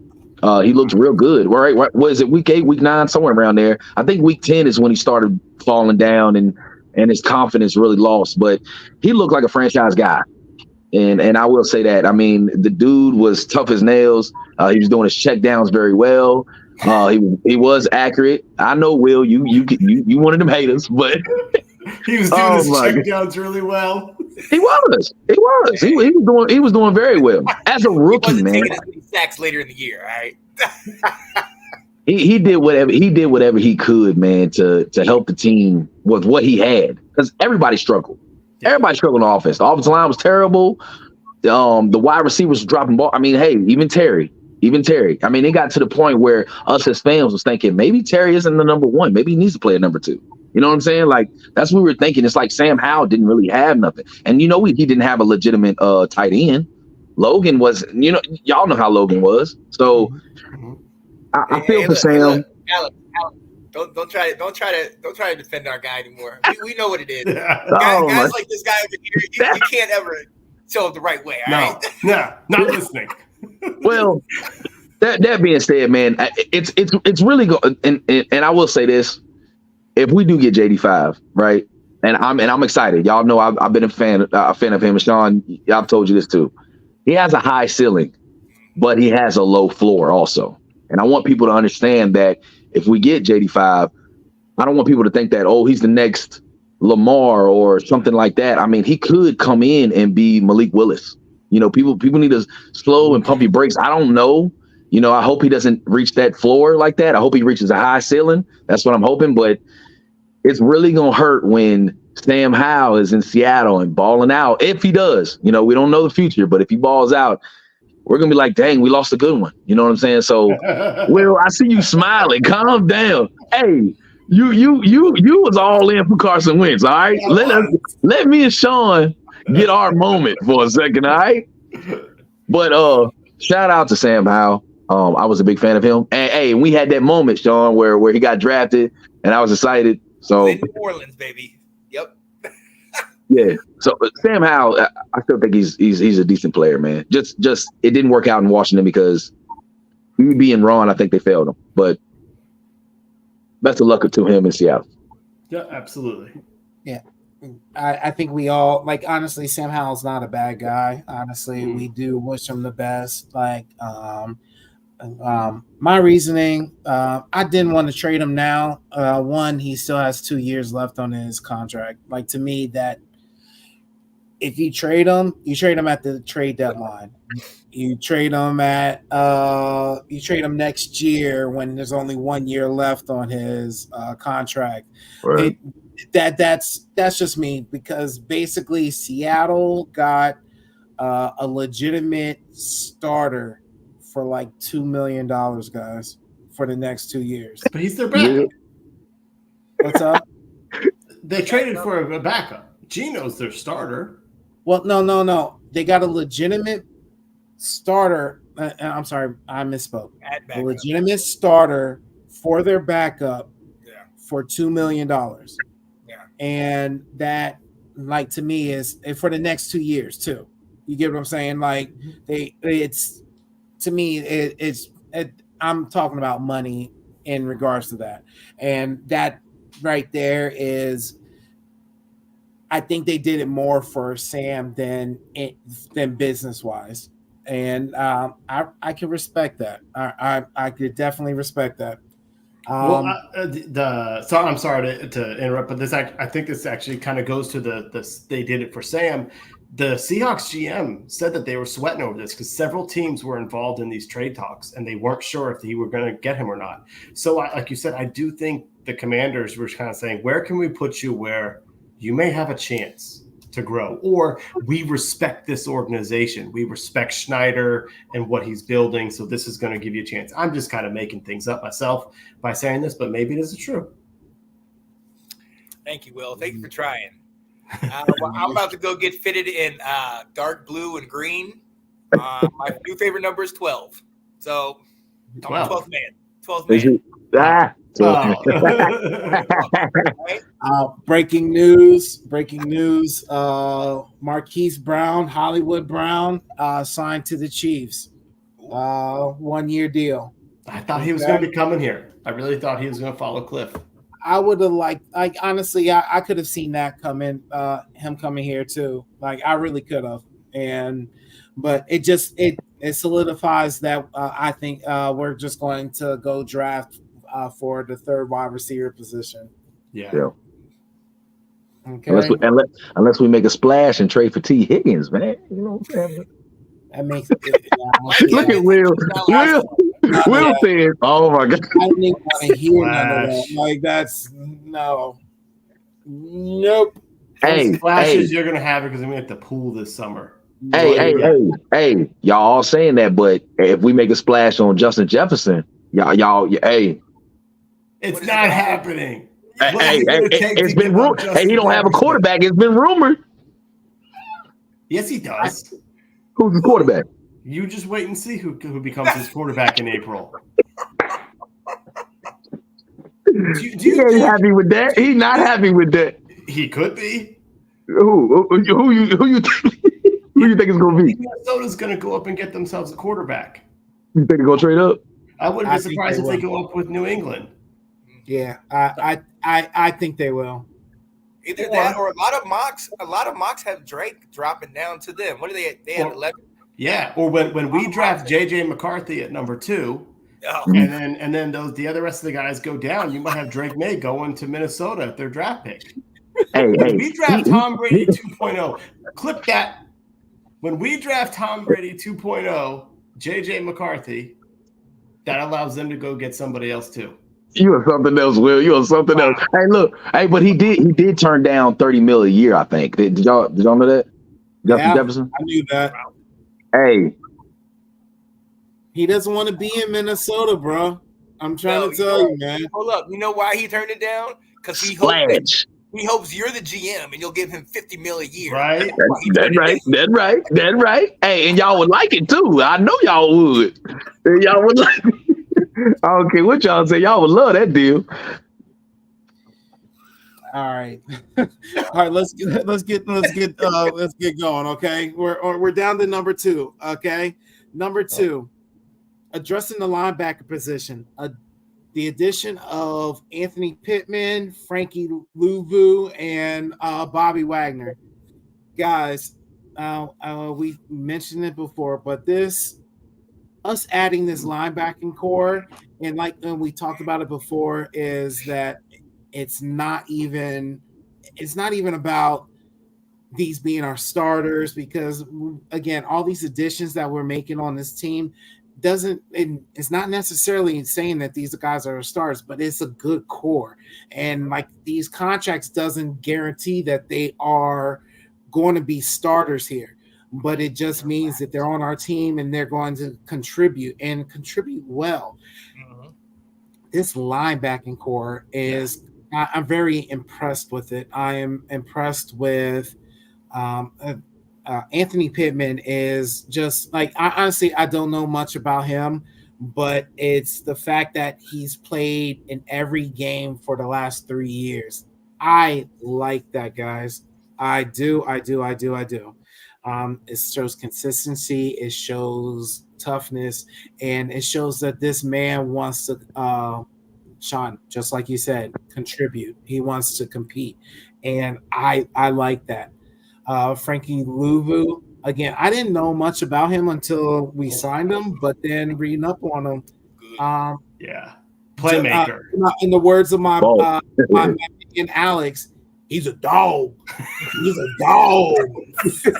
That's right. Man's a dog. Okay, so that's right. So I can appreciate that, and honestly, him side by side with Wagner, and then on top of that, Jamin Davis. Is this the year we can actually unlock Jamin Davis, guys? Like, you know what I'm saying? Like, is this the year that we can actually do it? Like, I mean, because it happened to Patrick Queen. You bring Roquan Smith next to him, and then all of a sudden this mother is all-star linebacker now. You know what I'm saying? So guys, I need to know this. To me, this is the second thing, the most impactful thing that we've done is not only back up the linebacker position, but literally revive it. Like, honestly, this right here is like, to me, I feel it's the make or break of this defense. So Will, please tell me what you think, man. Yeah, I mean, I love this. We've been talking for too long how we needed to revamp it. I never would have thought that Bobby Wagner would come to DC. When are we the type of franchise that a player of his caliber and at this point of his career would say, yeah, that's where I think my next destination should be. So that's incredible. And the fact that he's gonna change, as we hate saying the culture because we heard so much with Ron, but he is gonna change. He's gonna bring accountability and change that culture on that defense and on that team. And Frankie Lavu, all yesterday I called him Freddie Lavu. He's just a playmaker. When he was under Steve Wilkes, he was just constantly making touchdowns and making plays. I love this. I actually think Lavu is going to be someone they are going to unleash a lot all around. You know, he could be that pass rusher type thing. And I agree with you. I'm hoping that we see Jamin Davis get unlocked, but I'm also sitting here looking at this plus Jeremy Chin to say, hey, listen, Jamin, if you don't put it together this year, we don't need you. We don't need for you to be starting every single week. If it doesn't click and that light bulb doesn't go off and you don't start making plays, we got other guys that can take your spot. So that's kind of what I liked about this, where it's not you have to start this guy. It's show us you deserve to be on the field. Yeah. I absolutely love that. And I mean, look, I've talked to Will, Ab, I've talked to you guys the last couple of years. Wagner is another guy that each year I'm like, let's give him a 1-year deal. Let's bring him in free agent. You know what I mean? But to that point, he always wanted to go somewhere where at least it seemed that way that he was having success going to the Rams. Obviously, he was with the Seahawks in their great years. So to have him come to us, it says something about us that he's willing to take a flyer and all that. But then you got Frank Lavu, and I watched his introductory press conference today. And I'm going to tell you something. First and foremost, one thing that I love, Will, if you ask Will, he wants these corn-fed white boys from Wisconsin in the middle of the country. You know what I want? Give me these Samoans. Give me these Peloponnesians, these Vita Vea type dudes with all the hair, because them jokers are going to do two things. They're going to give you everything on the field, and if you got to square up off the field, they bite and kill you. So they got that otherworldly kind of mentality. But, I mean, you got a guy in Lavu, Will was saying, I mean, you got a guy that has high energy, tenacity. This guy, the thing that I love about him, like he said, the dog mentality, but he has that underdog mentality. He has a chip on his shoulder. This guy, he was undrafted, coming out. This guy was a guy that has had to earn his keep, and I'm so excited to bring it. And then Will and I talked yesterday about connections. That Peloponnesian, culture, that Samoan culture, Marcus Mariota is of that same, kind of that culture. And when Frankie was talking about was, working with him and having, interacted with him before. And then finally now he's on the same side working with him. That to me is huge, just in the fact that we're not talking about the skill level or where these guys are going to be starting, but we're talking about repairing the culture in-house, which we've all wanted. And now we're getting guys in here that are connected. You got Frankie Lavu from the Panthers with Jeremy Chin, who they're close. Then you got the Peloponnesian thing with Frankie and Marcus. And, you got all these different connections and all coming together. And this to me, and then obviously like Ab said, and I said Michael Pittman earlier. No, it's Anthony Pittman. That's why I was like, did we get Michael Pittman, Alex? No. Okay. But these guys, yeah, that's why I messed up. But these three guys, I mean, honestly, in the last 3 days, we've gotten more quality at linebacker than in the entire tenure of Ron Rivera. So, all right. I see what you guys are doing, and I love it. I love it. Definitely good at number 2. Yeah. Y'all all nailed it, man, for real. I'm definitely excited. Like I said, we got some dogs for sure. When was the last time, really, when we had a great line? I mean, has it been since London Fletcher? London Fletcher and Marcus Washington, 2007. Right. I mean, it's been a while, man, since we had some dogs in here, man. And and I'm telling you right now, Bobby Wagner, it shocked me like it shocked you, Will. I mean, it shocked me to come to Washington. It's like, you know what I'm saying? But you look it up, man, all the combined tackles that he has, it was 183. I mean, that is insane. You know, and he was 32. He's 33 now. But just to do that, man, to me, I think he's still got a lot left in his tank. You know what I mean? So him and then like Frankie Lavu, again, dog, you know, that man going to get it. Like he's hungry.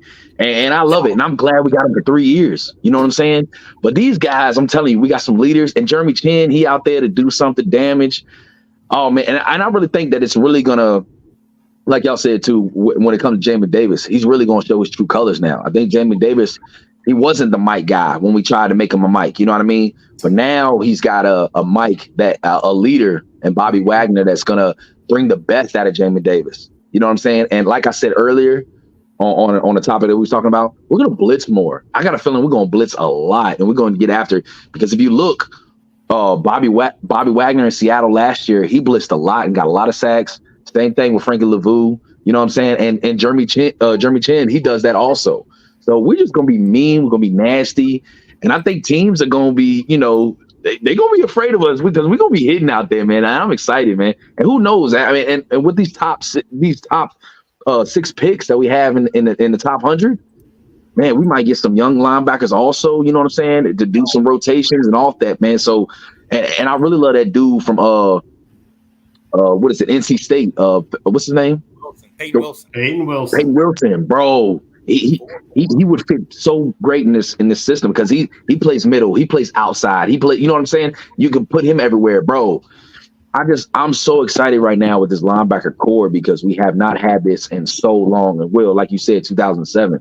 You know what I mean? It's been a long time coming, man. And this is what we need. This is what we need. And Sean, I talked to you about this over the phone the other night. We need some dogs. We need some hitters. We need like some Ray Lewises. We need some, you know, Ed Reed. You know what I mean? That's what we need. A London Fletcher. Yeah, I know y'all remember the 49ers with Patrick Willis. Yes. You know, yeah, man, this is what we need. We need them lead. And I also said the same thing with Sean when I talked to you on the phone. Brian Dawkins. We need them dogs in these boys, man, and to go after it and not play around. So I'm definitely excited, man.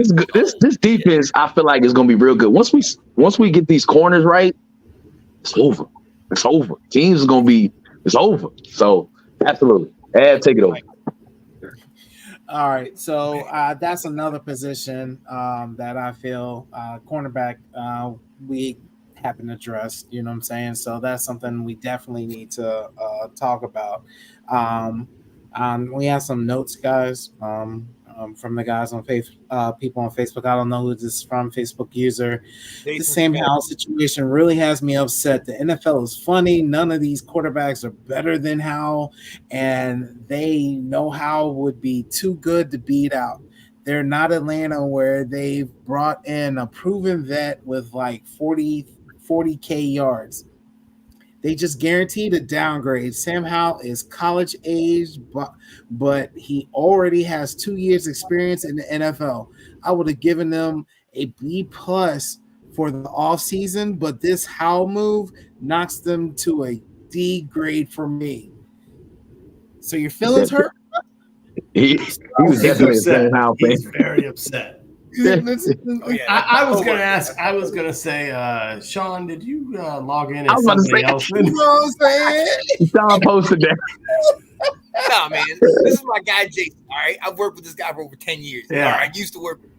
This is my guy. We see. I can see why he's your guy. The two of you think the same. I wouldn't go this far to drop him down to a D. His whole feelings hurt, bro. I get your feelings, baby. I'm with you, Jason. That's me. Smith, this is me. That's harsh to go from B+ to D, bro. Yeah. Yeah. All right, I'm putting all my eggs in the GM head coach basket and trusting their decision. Yeah, let's try and do that, guys. At least for the first year. Right. For the first year, just let's see what they're rocking with and seeing if it's on the right avenue. And to me, one thing about being a leader is seeing something not work and adjusting fire to try and do better. Like that's what a leader should do, and I'm totally adamant on that. So if these guys can say, "Hey, maybe we're wrong the way we were moving the year this past off season. Let's change that up this year and try and go a different route."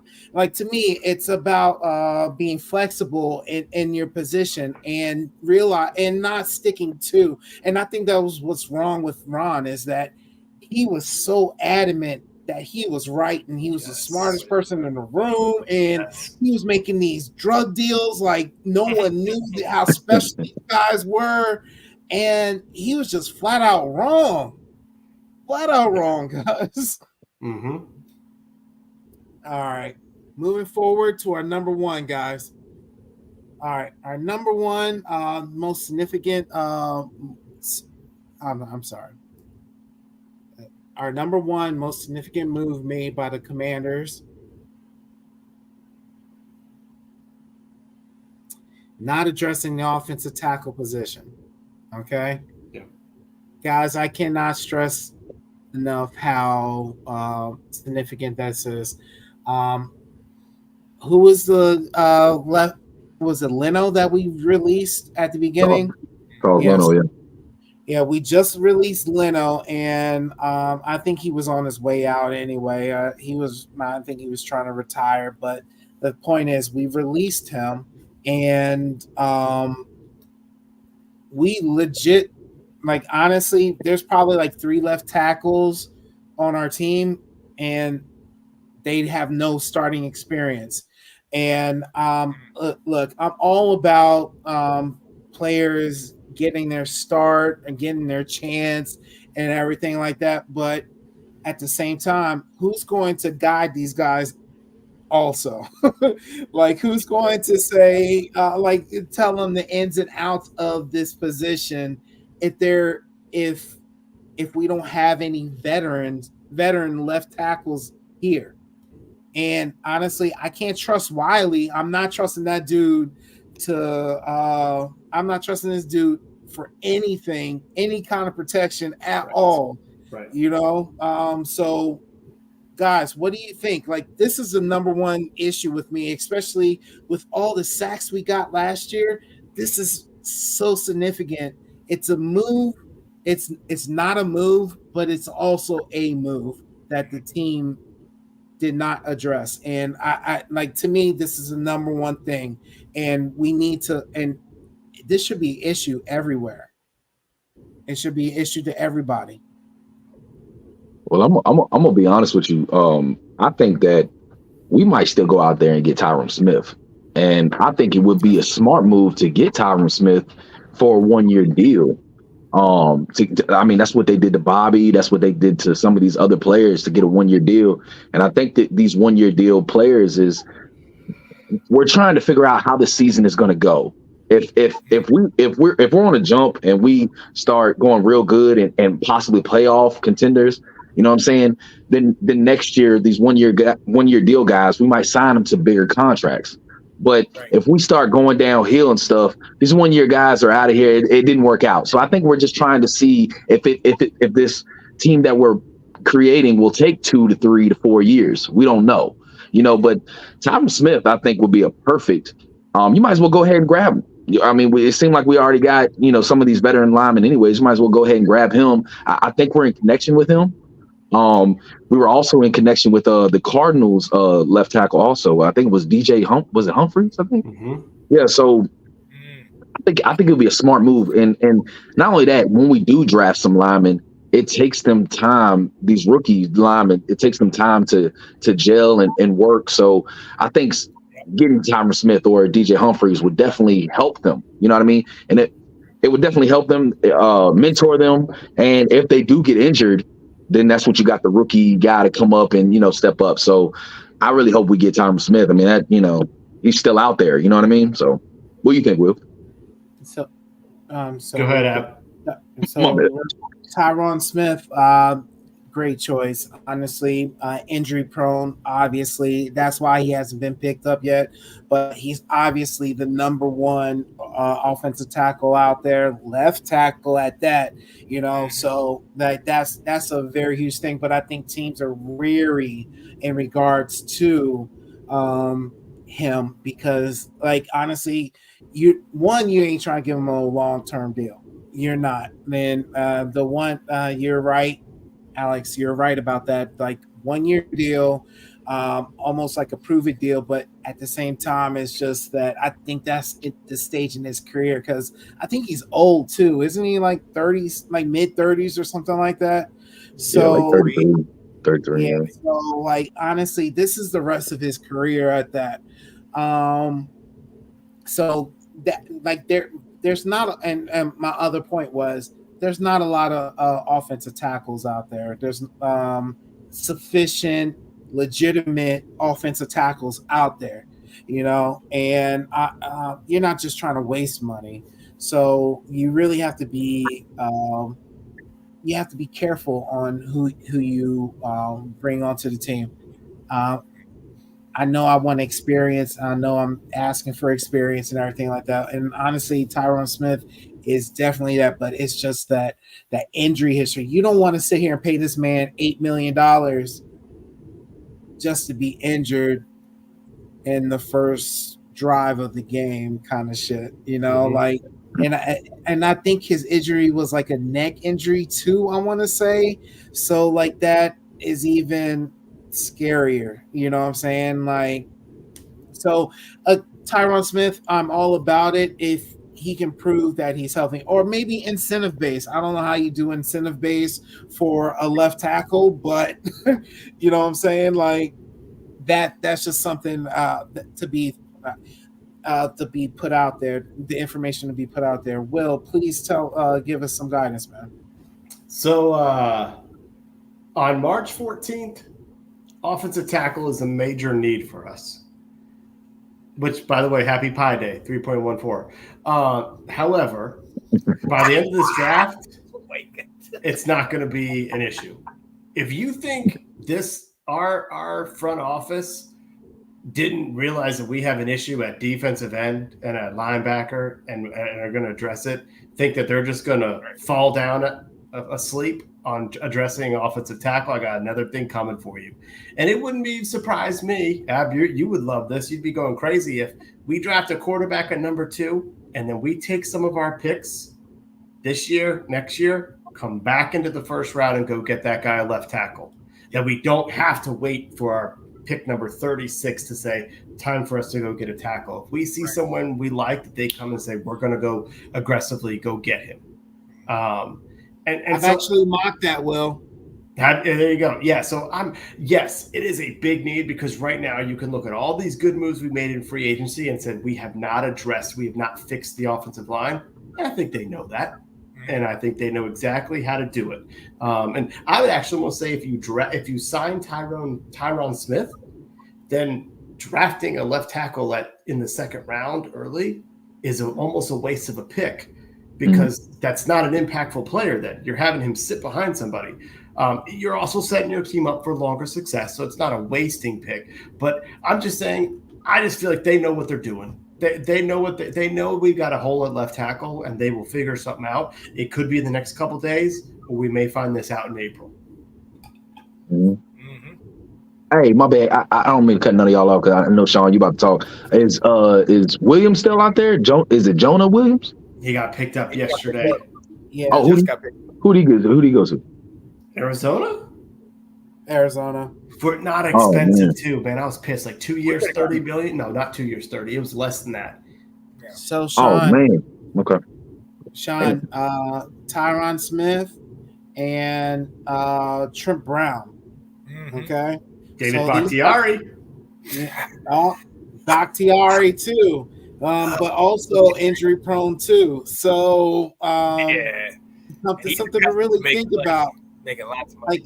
So what are you thinking? Like just like Will said, do you like picking with our second pick? It would be kind of like wasting a pick. To me, I think you would put Tyron Smith at left tackle, and the number 2 pick you would put at right tackle, and you could go that way, Will. And then once Tyron Smith's time is done, then he moves over to left tackle. That plenty of teams have done that before. They just moved over their guy that is intended for the left tackle, have him sit at the right tackle position, start there, and then move over to left tackle once the left tackle's time is the aging left tackle is done. Trent Brown, he's almost like 40 years old or something like that, but he's still available. Tyron Smith, what's your thoughts, Sean? Yeah, Tyron Smith. I'd go in that direction. And not just because we're taking another person from Dallas. Yes, I love that part. But we talked about getting Biotish at center. What better than to get his left tackle that he already knows and can communicate with, and he can help the rest of the line kind of understand the calls and all those things. You know what I mean? And then, I mean, look, we for all intents and purposes, we've all said number 2, we're getting a quarterback. But we've also talked about potentially trading back in or doing something to get an alignment. I like that idea, getting Tyron and getting a tackle and putting them all in, and let's do that. Like, I love that idea. And honestly, I think if we do get Tyron, and even if we get a left tackle, even if we don't get one, like even if we don't trade back in and we get one later, I think that still could be beneficial because we're hoping, and I'm going to go right to what Will messaged, putting all my eggs in the GM and head coach basket and trusting their decisions. We're hoping that these guys are not only – we've seen that they do their homework. Holes that we had, they have filled. And they're not taking time. They're not taking any time. They're getting it done. They're going to fill this one. And I think that we also can hope at least be positive about the fact that we think they're going to do what we have not done in years, which is develop these players.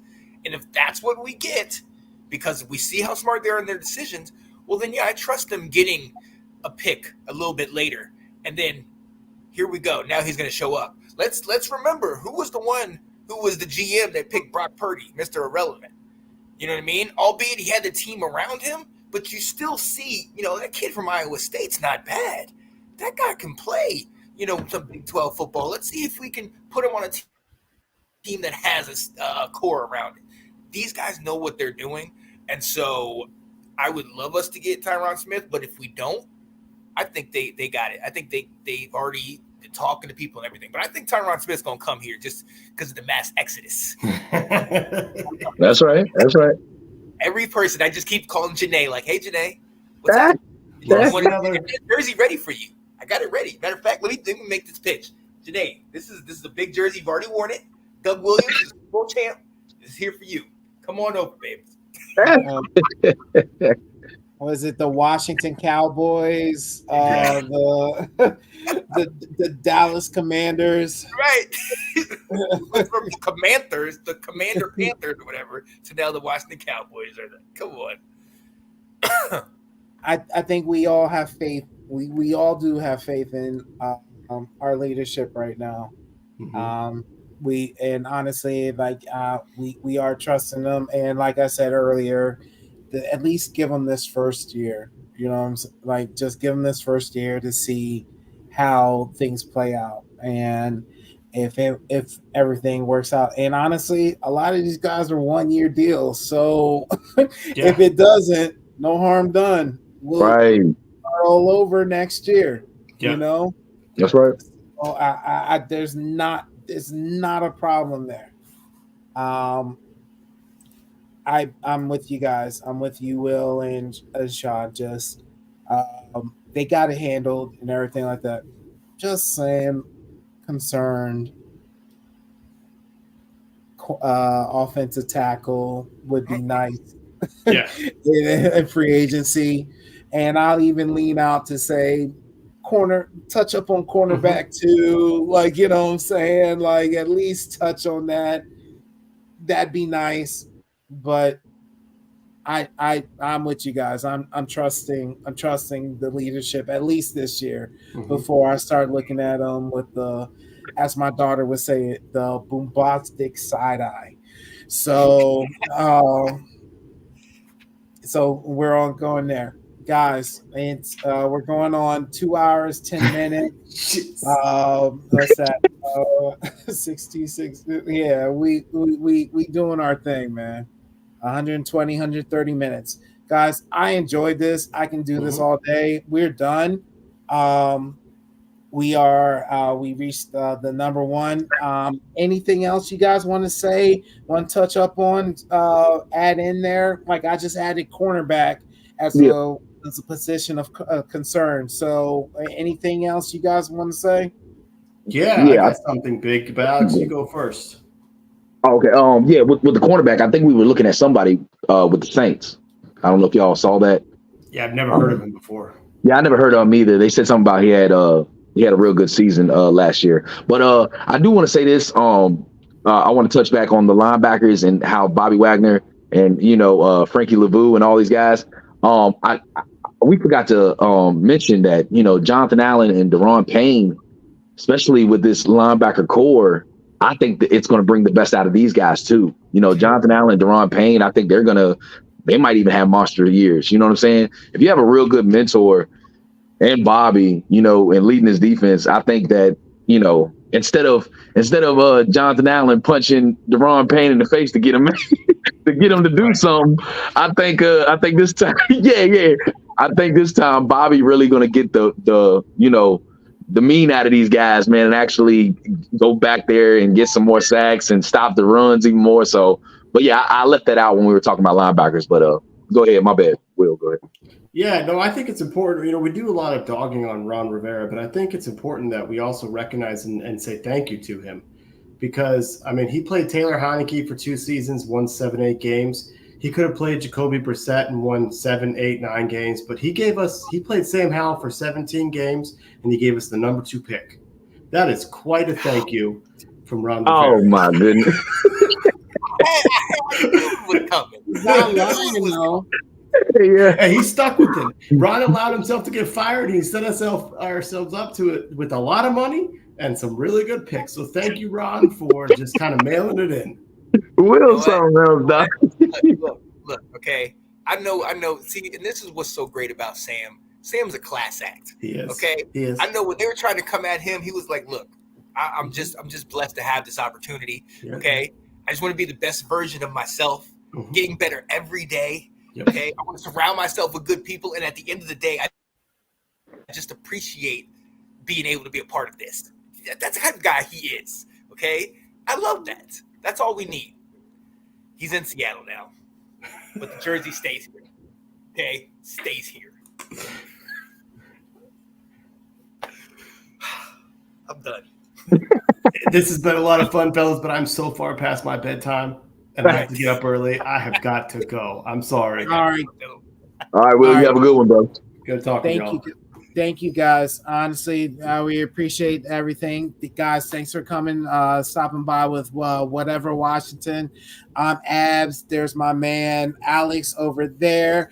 There's my man Will down there. Sean, thank you so much. Will and Sean, thanks for stopping by, hanging out with us. We appreciate you.